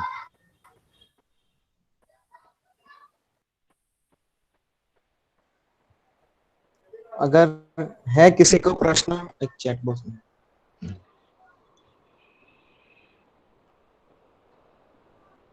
सर ऐसा लगता है कि प्रश्नोत्तरी। हाँ जी जी जी प्रणाम। जी जी जी जी बोलिए बोलिए। मैं डॉक्टर शांतनु सौरभ, मैं वडोदरा महाराजा सयाजीराव यूनिवर्सिटी से बोल रहा हूँ। मेरा एक प्रश्न भाई साहब से है कि ये जो रूढ़िवादी सोच है हमारी शिक्षा नीति की अभी तक की, उस रूढ़िवादी सोच से ये शिक्षा नीति जो हमारी 2020 में आई है वो कैसे निकलने में मदद करेगी? क्योंकि अभी तक हमको जो समझाया जाता था, जो इतिहास पढ़ाया जाता था, वो काफ़ी हद तक रूढ़िवादी था। तो अब ये जो नई शिक्षा नीति है, प्रणाली है, उसमें बताया जा रहा है कि हम उस रूढ़िवादी सोच से बाहर निकल के अपनी सोच पे काम कर पाएंगे। तो भाई साहब अगर प्रकाश डाल पाते कि किस हिसाब से हमारी सोच बदलेगी और आने वाले समय में कितना समय लगेगा इस नीति का फाइनल रिजल्ट दिखने में हम लोगों को, ये मेरा प्रश्न था। आपके अंतिम जो प्रश्न था उसको पहले उत्तर देता हूँ, पहले प्रश्न को बाद में उत्तर देता हूँ। जी भाई। तो उसमें उन्होंने टारगेट ओरिएंटेड संकल्प किया है, ऐसे जैसे चाहिए वैसे वो असमंजस की स्थिति में रखा नहीं है। They are very particular about each and every aspect. कौन से चीज को कौन से साल में हम पूरा करेंगे, ये सभी उन्होंने संकेत किया है उसमें।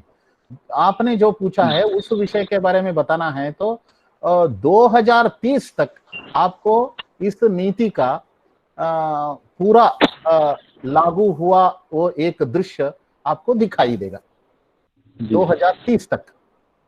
और जो महाविद्यालय वर्तमान में है वो अपने हिसाब से वो उनको प्रेरित तो किया जाएगा, और ज्यादा दिन तक वो विद्यालय सिंगल स्ट्रीम के नहीं रह पाते, वो थोड़ा उसके हिसाब से 10 वर्ष के बाद भी रह सकते हैं। उसके लिए उन्होंने 15 वर्ष तय किया है। 15 वर्ष में gradually each and every higher educational institution has to be converted into university और autonomous body। 15 वर्ष उसके लिए दिया है। और बाकी सभी जो एनरोलमेंट है, इसको मल्टीडिसिप्लिनरी करना है, इसको उन्होंने 10 वर्ष ऐसा रखा गया है। और जो पहला प्रश्न आपने पूछा रूढ़िवाद, ऐसा आपने पूछा, वो जो इसमें आप पढ़ते हैं तो आप ये प्रश्न नहीं उठता आपको। इसमें एक सब्जेक्ट है, उसमें कम्युनिटी एजुकेशन एक है, वो क्रेडिट बेस्ड सब्जेक्ट है, कम्युनिटी बेस्ड है, ह्यूमन वैल्यू एजुकेशन है, थर्ड सब्जेक्ट है एनवायरमेंटल एजुकेशन। ये 3 सब्जेक्ट उच्च शिक्षा में पूरा रखा है। उसमें अपना ही उपनिषदों का ही रखा है, उससे ही निकाल के सिलेबस बनाना पड़ेगा। जी भाई। हाँ, पूरा आप पढ़िए उसको, मैं विस्तार से नहीं कह सकता हूँ, समय हो जाता है। आपको उच्च शिक्षा में उसके बारे में बहुत विस्तार से लिखा हुआ है, बहुत अच्छा है। वो तीनों को पढ़ेंगे ना, वो अहिंसा, सत्य, अस्तेय, ये सभी गुणों का निर्माण करने के लिए कौन से विषय को लागू करना चाहिए, ऐसे यही शब्द का उपयोग किया है उन्होंने। अपने जो हम जो शब्दों का उपयोग करते हैं उनका इंग्लिश ट्रांसलेशन नहीं किया है, वो वैसे के वैसे उन शब्दों का उपयोग करते हुए इनका निर्माण करने के लिए हमको ऐसे क्या करना चाहिए, कौन से विषय वहां लेना चाहिए, ये सभी विस्तार से लिखा हुआ है। आपको बहुत आनंद हो जाएगा उसको पढ़ने से। इसलिए रूढ़िवाद नहीं रहेगा, वो संभव ही नहीं है। और इसको कड़ाई से इसको जारी करेंगे, वो सिलेबस सभी फॉर्म करेंगे। बस एक छोटा सा प्रश्न भाई साहब और है, जो इसकी मॉनिटरिंग होगी इस पूरे प्रोसेस की, वो कहाँ से, यूजीसी लुक आफ्टर करेगी या कोई और बॉडी उसको लुक आफ्टर? नहीं, मैंने पहले कहा ना, मैं higher education commission of India, एक ही पूरा सभी इंटीग्रेटेड है, और कोई दूसरा संस्था नहीं रहेगी, एक ही संस्था। जी नहीं, मैं ये आपके प्रश्न के अंदर एक बहुत बड़ा दायित्व है आपकी, आप सभी के, हम सभी के जो हम पूछ रहे हैं ना, अभी थोड़े दिन के बाद पूछेंगे ये विषय के एक्सपर्ट हैं क्या सिलेबस फॉर्मेशन के लिए, इस विषय के बारे में सिलेबस फॉर्मेशन करना चाहिए, एक्सपर्ट है क्या, ऐसे सरकार पूछने के बाद हमको देना चाहिए ना। जी हमसे ही पूछा जाएगा जी। इसीलिए हमको इस राष्ट्रीय शिक्षा नीति को इम्प्लीमेंटेशन करने में अपना योगदान भी बहुत बड़ा है। हम सभी को सौभाग्यशाली मानना चाहिए जो देश में इतने वर्षों के बाद, सैकड़ों वर्षों के बाद दिशा परिवर्तन करने वाली शिक्षा नीति को जारी करने में हम सहयोग करने का सौभाग्य हमें मिला है। ये हमको ईश्वर को धन्यवाद देना चाहिए। और वो भी शिक्षण मंडल में हम कार्यकर्ता बने हैं। ये भी बहुत भाग्य है, सौभाग्य है अपना। इसके लिए इसका अध्ययन और इसका इम्प्लीमेंटेशन में अपना योगदान संपूर्ण रूप से होना चाहिए। वो अपने हैं, ये पराया है, ऐसा नहीं सोचते हुए सभी को अपने फोल्ड में लेते हुए इसको काम बढ़ाना है। शिक्षा नीति के प्रबोधन करते हुए सभी को साथ में लेकर इस काम को आगे बढ़ाना है। बहुत बहुत धन्यवाद भाई साहब। नमस्कार। हेलो हेलो प्रिंसिपल 2 ऐसा है, प्रिंसिपल जी सर। 2। मैं सदा प्रणाम सर, मैं अमरोली सूरत से हूँ, प्रिंसिपल किशोर सिंह चावड़ा जी, प्रणाम सर। सर हाँ। मेरा प्रश्न ये है कि जो नेक जैसी संस्था है जो मूल्यांकन करती है हमारी पूरी कॉलेज, मेरी कॉलेज में 4,500 स्टूडेंट पढ़ते हैं, आर्ट्स और कॉमर्स की फैकल्टी है वो, तो उसमें वो मूल्यांकन की परिस्थिति कैसे रहेगी? क्योंकि यूजीसी ने ये 13वीं जो प्लान थी उसमें अभी तक किसी को ग्रांट नहीं दिया, और फिर ये मल्टीडिसिप्लिनरी अगर आएगी तो वो सबको मर्ज करेंगे कॉलेज या कैसे करेंगे वो लोग? कॉलेज मर्ज करेंगे ऐसा पूछ रहे हैं क्या? हाँ जी सर। हर कॉलेज, मेरी आर्ट्स और कॉमर्स है। नहीं, हर कॉलेज को यूनिवर्सिटी बनना ही है। अगर हर कॉलेज को मैं बोलता हूँ, हर कॉलेज को यूनिवर्सिटी बनना ही है। यदि बनना है तो 2 प्रकार के बनना है आपको। मल्टीडिसिप्लिनरी तो बनना ही है, रिसर्च ओरिएंटेड यूनिवर्सिटी बनना है या टीचिंग ओरिएंटेड यूनिवर्सिटी बनना है, दोनों में से एक बनना है। 2 भी नहीं बन सकते हो तो तीसरा ऑप्शन आपके पास है, ऑटोनॉमस डिग्री गिविंग कॉलेज बनना है। अभी जो कॉलेज है उसको आप अपग्रेड करते हुए, अपग्रेड किस विषयों के आधार पर करना चाहिए ये आपको मापदंड दिया जाएगा, गाइडलाइंस दिया जाएगा।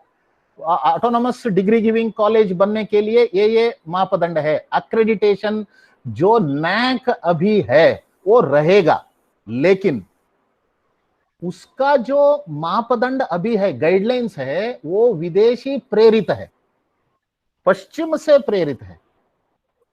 इसीलिए उसको परिवर्तन किया जाएगा, नियमों को भारतीय आधार पर, भारतीय परिप्रेक्ष्य में उन गाइडलाइंस को परिवर्तित किया जाएगा। संस्था रहेगी लेकिन नियम बदलेंगे, उसके आधार पर गाइडलाइन दिया जाएगा, एक्रेडिटेशन। उसके आधार पर ग्रेडिंग को अपग्रेड करते हुए आप धीरे धीरे ऑटोनॉमस कॉलेज बनना चाहिए, नहीं तो यूनिवर्सिटी में एक बनना चाहिए। टीचिंग यूनिवर्सिटी के बाद भी मेरू ऐसा है, multidisciplinary educational research institute equivalent to IIT and IIMs. ये भी एजुकेशन क्वालिटी के आधार पर वहां तक आप अंतरराष्ट्रीय स्तर तक पहुंच सकते हो। इसके लिए धनराशि के बारे में भी वो बताया है, ये सार्वजनिक हित में है, कमर्शियल नहीं है। ऐसा है तो सरकारी ग्रांट मिलेगा, निजी संस्थानों को भी मिलेगा, सरकारी ग्रांट मिलेगा। सर इसमें ऑटोनॉमस का तो दिया है हमें भी, ऑटोनॉमस का रूल्स अभी क्या हो गया है कि आपका 3.25 होता है तभी वो ऑटोनॉमस का स्टेटस देते हैं। मैंने तीनों साइकिल मैंने खत्म कर दी, और तीनों साइकिल में हम 2.95 के अंदर रहते हैं, 2.290 to 95। तो वो ऑटोनॉमस देने के लिए अभी तैयार नहीं है। कॉलेज ऑटोनॉमस जाने के लिए तैयार रहती है ज्यादातर कॉलेज भारत में। और अभी पिछले 1 साल से जितने भी नतीजे आए, इसी में से 90% कॉलेजेस जो है वो बी ग्रेड में यानी 2.5 से आगे नहीं गई, और ऑटोनॉमस का जो रूल्स है वो 3.25। इसीलिए कॉलेज चाहती है फिर भी ऑटोनॉमस में नहीं जा पा रही है। केवल चाहने से नहीं होगा, वो वहां तक पहुंचना पड़ेगा। इसीलिए हमने भारतीय शिक्षण मंडल के द्वारा एक अपने उपाय निकाले हैं, रिसर्च फॉर रिसर्जेंस फाउंडेशन। ऐसा जो भारतीय शिक्षण मंडल का एक ट्रस्ट हमने चलाते हैं, उसके जो अपने एक्सपर्ट है उसमें कार्यकर्ता भी हैं, और राष्ट्रीय अंतर्राष्ट्रीय स्तर के एक्सपर्टीज वो रखते हैं, इतने विद्वान हैं इस विषय पर। वो ऐसे आप जो बताएं, ऐसे समस्याओं को खुद जाकर उसके साथ, उनके साथ बैठ के कहाँ कहाँ कमी है इसको समझाते हुए वो मिल जाएं पॉइंट्स, ऐसे मदद करते हैं। एमओयू जिनके साथ हुआ है उनके साथ करते हैं। आप भी आरएफआरएफ के साथ एमओयू कर लीजिए और वो प्रशिक्षण देते हुए कहाँ कहाँ कमी है इसको पूर्ण करते हुए आपको जो ऑटोनोमस ये बॉडी बन जाना चाहिए, इसके लिए कितने पॉइंट्स मिलना चाहिए, उसके लिए जो भी आवश्यक है वो सभी वहां गुणवत्ता बढ़ाने का जो मदद चाहिए वो आरएफआरएफ करती है। सर इसमें दिक्कत क्या है सर, कि स्टूडेंट टीचर रेशियो जो है ना, पूरे यहाँ गुजरात में हमारी यूनिवर्सिटी में पर डिवीजन 150 देते हैं, और जो स्टूडेंट टीचर रेशियो है वो 20 का। तो तीनों साइकिल में मेरा जो स्टूडेंट टीचर रेशियो है इसमें मेरा मार्क्स 0 आया। दूसरा 0 आया रिजल्ट में। रिजल्ट है तो वो क्या है कि कॉलेज है तो रिजल्ट में क्या होता है कि यूनिवर्सिटी तो वो निकालती है, तो मेरा रिजल्ट 75% से अप जाती है। और इसमें रूल क्या है कि 75% अप जाता है तभी वो 3 मार्क मिलता है, अगर 75 आता है तो 0 मार्क्स मिलता है। तो हर तीनों साइकिल में मेरा A ग्रेड चला गया, क्योंकि मेरा रिजल्ट 75 से अप नहीं जाता, क्योंकि मेरे यहाँ 3500 लड़कियां है और गांव से आती है। और दूसरा है वो 150 यूनिवर्सिटी मुझे पर डिवीजन 150 देती है, और वो यूजीसी का जो स्टूडेंट टीचर रेशियो है वो 20 है। पर 20 अगर आपको एक टीचर लेना है, ग्रांटेबल कॉलेज है, टीचर आते नहीं ज़्यादातर पिछले 15 साल से, तो पर 20 तो मुझे पास है ही नहीं। मेरे पास अभी टीचर था 76 पर डिवीजन। मैंने 30 टीचर्स विजिटिंग रखा था, 30 टीचर्स विजिटिंग, पर मेरा 76 आया।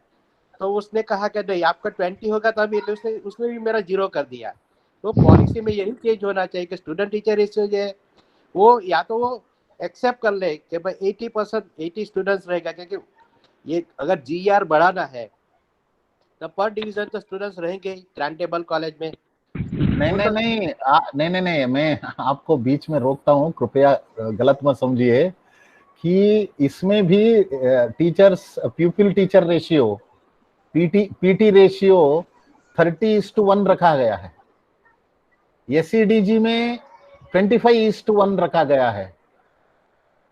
ऐसा करना ही पड़ता है, इससे बचना बहुत मुश्किल है जी।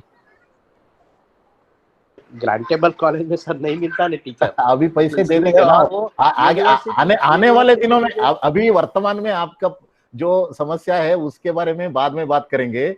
उसका प्रावधान इसमें क्या लिखा गया है मैं बोलता हूँ कि वो 30:1 विद्यार्थी ही रहना चाहिए, उसको हमने 120 150 ऐसा नहीं करना है। इसके लिए जितने भी आवश्यक हैं उतने शिक्षकों की नियुक्ति होनी चाहिए। और मैं बताता हूँ अडॉक शिक्षकों की व्यवस्था समाप्त हो जाएगी। जो भी अपॉइंटमेंट होंगे वो परमानेंट ही होंगे, लेकिन पहले प्रोबेशनरी पीरियड रहेगा। उस प्रोबेशनरी पीरियड में वो शिक्षक बनने के लिए योग्य है ये क्या देखेंगे, वो योग्य है तो उनको परमानेंट करेंगे, नहीं तो उनको दूसरे रास्ता दिखाने वाले होते हैं, दिखाएंगे। शिक्षा इसीलिए टीचर्स प्यूपिल टीचर रेशियो ये 30:1 ही रखना पड़ेगा। उसके लिए जितना अपॉइंटमेंट्स के लिए पैसे चाहिए वो दे देंगे, उसमें कमी नहीं करेंगे। आपका प्राइवेट है, ग्रांट नहीं मिलता है ऐसा आप सोचते हैं, आप ऐसा मत सोचिए। आपका हमारे कॉलेज ग्रांटेड है। हाँ ग्रांटेड है ना। हाँ ग्रांटेड है, मगर वो तो हम आप सब जानते हैं कि 15 साल से कोई टीचर नहीं आया।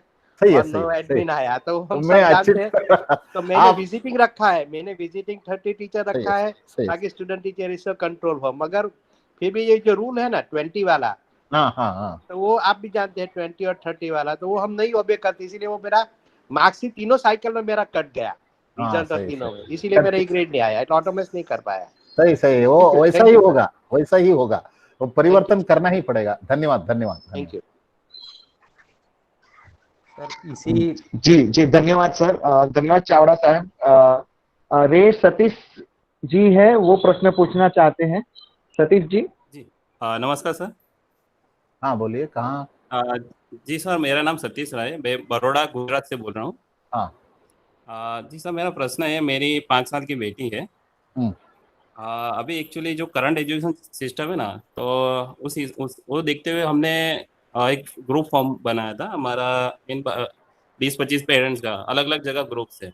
तो क्यों करंट एजुकेशन ऐसा इतना प्रभावी नहीं था, तो हमने सोचा कि अलग से हमारी संस्कृति को पढ़ाए। सेकंड थिंग, हमारे जो बच्चे हैं, जो हमारे महान चरित्र है, उस हिसाब आगे बढ़े। और सेकंड, तो नया नया क्रिएशन करे, तो एक ग्रुप बनाया था। अभी ये नया एजुकेशन सिस्टम आ रहा है, तो हम अपने बच्चे को फिर करंट एजुकेशन में डालें कि जो अभी फॉर्म है उसी में रखें? नहीं, आपके हिम्मत है तो विद्यालय में मत भेजो। जी जी। घर में ही होम स्कूलिंग को भी इस शिक्षा नीति में प्रावधान किया गया है। जी उसको सर, भी उसमें महत्व। ऐसा, हाँ, उसमें वो ऐसा है आप। कि हाँ 7 बोलिए। साल बाद के बाद वो उसमें गुरुकुल है, हाँ यानी बच्चे गुरुकुल में जाके पढ़ेंगे बाद में, ऐसा है? हाँ हाँ, ठीक है ठीक है, कर सकते हैं। बाद में वो ओडीएल है ना, वो ओपन डिस्टेंट लर्निंग, NIOS का जो ओपन डिस्टेंट लर्निंग है, उसमें परीक्षा लिखकर आप चाहे तो सर्टिफिकेट ले सकते हैं। ओके ओके, धन्यवाद सर। एक प्रश्न है। हाँ, दूसरे कोई अल्पेश जी पूछे थे ना, आप पूछे थे? जी दूसरों को अवसर देंगे। जी। अल्पेश जी का हो गया है, एक प्रश्न तो आपने पूछ जी, लिया। अजीत सिंह जी है, वो प्रश्न पूछना चाहते हैं। अजीत सिंह जी। हाँ पूछिए। नमस्ते माननीय शंकरानंद जी। नमस्ते। हाँ जी, मैं प्रोफेसर अजीत राणा कर्णावती से। अच्छा, मैं ये कह रहा था कि जैसे आपने बताया कि सिंगल रेगुलेटरी सिस्टम रहेगा, अगर सिंगल क्या क्या क्या बताया, बस सही सुनाई दिया। सिंगल रेगुलेटरी सिस्टम रहेगा, जैसे हाँ सारे हाँ। जो और काउंसिल्स है, like AICTE, NCTE, RCI, UGC। हाँ UGC, सारे एक्ट जो है वो रिपील होके सारी चीजें सिंगल रेगुलेटरी सिस्टम बनेगा। अभी जो राष्ट्रीय शिक्षा नीति के जो हम अभ्यास कर रहे हैं, तब मुझे लग रहा है कि अब तो ये सारी जो रेगुलेटरी बॉडी है, जितने भी AICTE, NCTE, RCI या जो भी है, वो सबका रोल बहुत महत्वपूर्ण है। जैसे कि दिव्यांगों के लिए RCI काम कर रहा है, टीचर एजुकेशन के लिए NCTE काम कर रहा है, वगैरह वगैरह। और उसी समय में सारे एक्ट रिपील होना और सिंगल रेगुलेटरी बॉडी बनाना और उसको एस्टैब्लिशमेंट करना, एक क्या वो बड़ी चैलेंज हो जाएगी, ऐसा लग रहा है। ये मतलब मेरा मानना है। दूसरा ये था कि हम GER के बारे में चिंतित हैं अभी सब, कि ग्रॉस एनरोलमेंट रेशियो बढ़ना चाहिए, but what about drop out and stagnation sir? जैसे गुजरात में शाला प्रवेशोत्सव हुआ, इससे GER जो है वो 100% तक पहुंच गए हम। गुजरात में फुल एजुकेशन में जो एनरोलमेंट जो है वो 100% होता है। बहुत तो बढ़िया। चिंता और चिंतन की बात जो है, जो विषय है, वो ड्रॉप आउट और स्टैग्नेशन का है। जितने बच्चे एनरोल होते हैं वो प्राथमिक शिक्षा पूरी नहीं कर पाते हैं। उनको मिड डे मील भी दिया, उनको बाइसिकल्स भी दी, मुफ्त में गणवेश भी दिया, मुफ्त में सारी चीजें सरकार ने मुहैया करवाई। फिर भी दिव्यांग बच्चों के लिए प्रवासी शिक्षक की योजना गुजरात में काफी सालों से कार्यरत है, खास करके नरेंद्र भाई आए तब इसके बाद प्रवासी शिक्षक की व्यवस्था हुई। दूसरा, तो फिर भी हम जो ड्रॉप आउट और स्टैग्नेशन है उसको रोक नहीं पा रहे हैं। तो मेरा ये नम्र एक सुझाव था कि अगर हम डाइवर्सिफिकेशन पे ज्यादा फोकस करें, जो भी हमारे जितने भी नए स्लैब दिए हैं, उसके बाद जो है वो डाइवर्सिफिकेशन पे अगर हम फोकस करें, so then and then only we can put the right man to the right job. ये मेरा एक सुझाव था। दूसरा कि जैसे आप भी इंजीनियरिंग के छात्र रहे हैं, आपको पता होगा कि जो भी टेक्निकल कोर्सेज हैं या जहाँ पर प्रैक्टिकल्स हैं, वहाँ पर जितने जल्दी हम कुछ व्यवस्थाएं बदलना चाहते हैं, उतनी व्यवस्था परिवर्तन इतनी आसानी से नहीं हो पाता है। किसका अंतिम वाक्य बताइए, वो थोड़ा कट गया। हाँ, जैसे कि इंजीनियरिंग में जो हम जितनी भी या जो भी टेक्निकल कोर्सेज हैं, जो व्यवस्थाएं हम व्यवस्था परिवर्तन करना चाहें फिजिकल एस्टेब्लिशमेंट में, वो उतना जल्दी नहीं कर पाते हैं। जैसे कि स्टूडेंट जब कॉलेज में पढ़ता है तो वो रेसिप्रोकेटिंग कंप्रेसर पढ़ता है, बाहर आता है तो उसको सेंट्रीफ्यूगल मिलता है, पुराना वेल्डिंग मशीन पे काम करता है, बाहर आता है तो रोबोटिक वेल्डिंग होता है ना। तो जो सेंट्रीफ्यूगल वाल होते हैं वगैरह वगैरह, और बाहर आता है तो न्यूमेटिक पे उसको काम करना पड़ता है। तो ये सारी चीजें जो है ना, वर्कशॉप जो है हम इतने जल्दी या टेक्नोलॉजी इतनी जल्दी हम कॉलेजेस में या इंजीनियरिंग या टेक्नोलॉजिकल कॉलेजेस में हम नहीं कर पाते हैं। तो शायद अभी 6% जो बजट की बात की है तो उसके हिसाब से वो हो पाएगा, मगर एक चैलेंज वो भी है कि वो सभी को नहीं मिल पाएगी, क्योंकि जो क्वालिफाई करेंगे उनको ही मिलेंगे। दूसरा आपने कहा कि 40 क्रेडिट और 15 जो है एक्सपीरियंशियल क्रेडिट उनको चाहिए 9 to 12 में, है ना। 9 से 12वीं में 40 क्रेडिट उसको अर्न करनी पड़ेगी।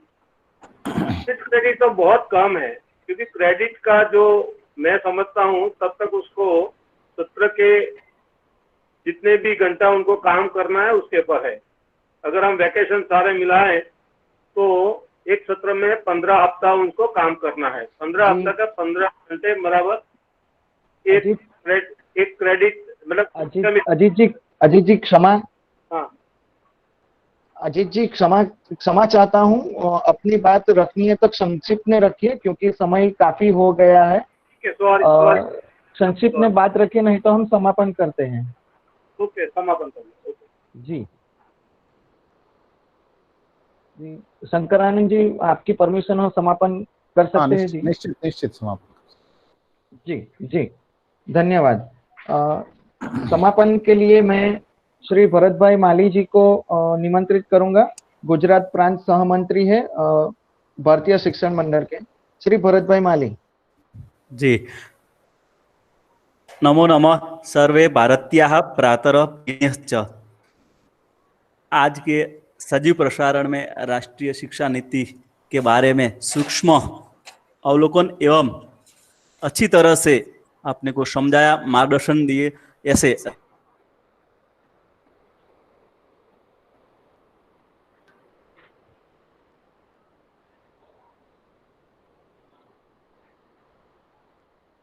जी सर, आपकी आवाज नहीं आ रही है।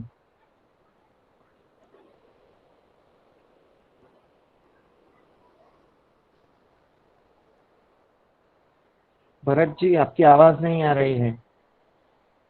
आवाज कट गई। हाँ जी जी, मैं भरत जी का कुछ टेक्निकल प्रॉब्लम लग रहा है। मैं जितेंद्र जी से निवेदन करूंगा कि वो समापन कर दे। जितेंद्र जी।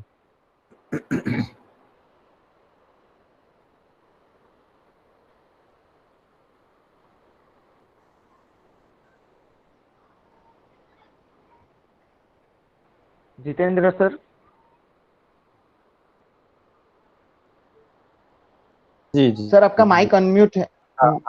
जी हाँ, अभी माइक खोला है। जी जी ભરતભાઈ, અગર વિડીયો ઓફ થઈ જાય તો તમારું આવશે અવાજ, એક નેટવર્ક કદાચ ઇસ્યુ હશે એટલા માટે। बहुत अच्छी चर्चा रही माननीय शंकरानंद जी। सबसे पहले तो गुजरात प्रांत की ओर से मैं आपका बहुत बहुत धन्यवाद करता हूं कि ऐसे जटिल विषय पे ऊपर इतना संक्षिप्त में और इतने विस्तार से जो बात कही आपने, और सभी कार्यकर्ता है जो हम कह सकते हैं कि एक अच्छी तरह से उन्होंने ध्यान में सब बात रखी है आपने। तो वो बात हम जब समाज में जाएंगे, समाज में जब इस बात की प्रश्नोत्तरी होगी, तब वो बात कहने के लिए या फिर जो समाज में प्रश्न आएगा उसको सुलझाने के लिए हम जरूर प्रयास करेंगे और उसमें हम लोग सफल भी होंगे। जैसे कि हमारे माननीय के.एन. चावड़ा सर ने कहा, प्रिंसिपल के साथ जो आपकी बात हुई, वो हमारे उनके इंस्टीट्यूट है जो हमसे जुड़ चुकी है, वो हमारे संस्थागत सदस्य है ही।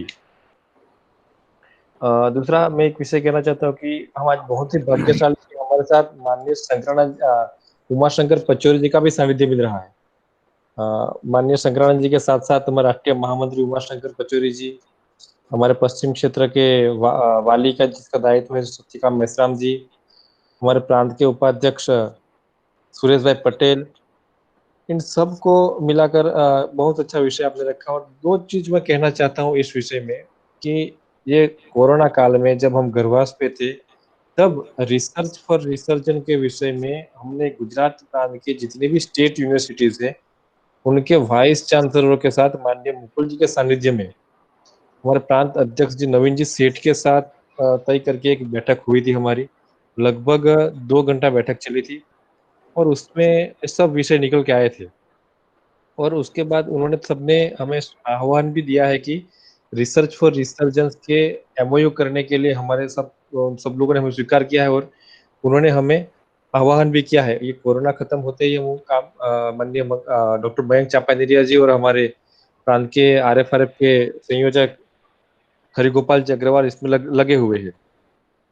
मैं सभी कार्यकर्ताओं का फिर एक बार आपसे बहुत बहुत धन्यवाद व्यक्त करता हूँ भारतीय शिक्षण गुजरात प्रांत की ओर से कि आप सबने इस बहुत अच्छे विषय के ऊपर आए, चर्चा सुनी और जब समाज में जाएंगे तब हम इस विषय को अपनी दृष्टि बिंदु के साथ रख सकेंगे। और ये सबसे महत्वपूर्ण काम हमारे लिए होने वाला है सभी कार्यकर्ताओं के लिए, क्योंकि भारतीय शिक्षण मंडल का जैसे शंकरानंद जी ने कहा कि हम लोग एजुकेशन पॉलिसी के ऊपर काम करने वाले लोग हैं, पहले पॉलिसी के ऊपर काम करने वाला संगठन है हमारा, तो प्रश्न तो जरूर आएंगे और हमारा दायित्व भी बढ़ जाएगा।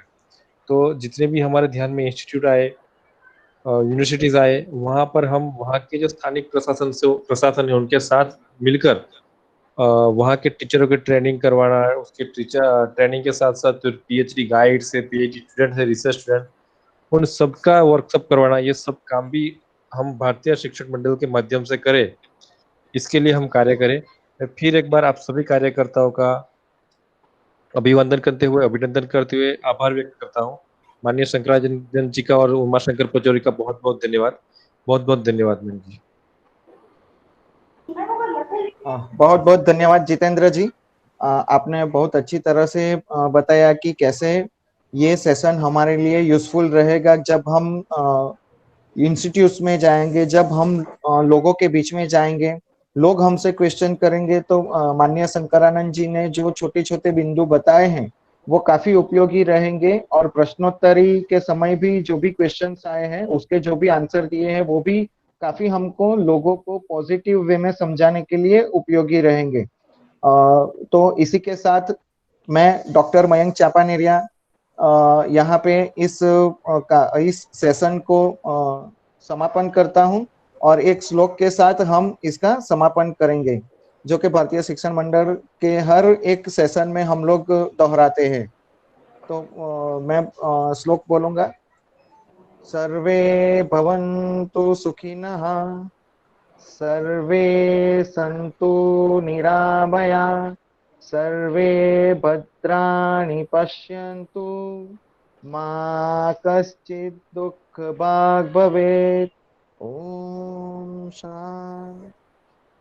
आप सभी का एक बार फिर से बहुत बहुत धन्यवाद। Thank you. राम राम राम राम, बहुत बहुत धन्यवाद। राम राम शंकरानंद जी। प्रणाम। राम राम। राम राम।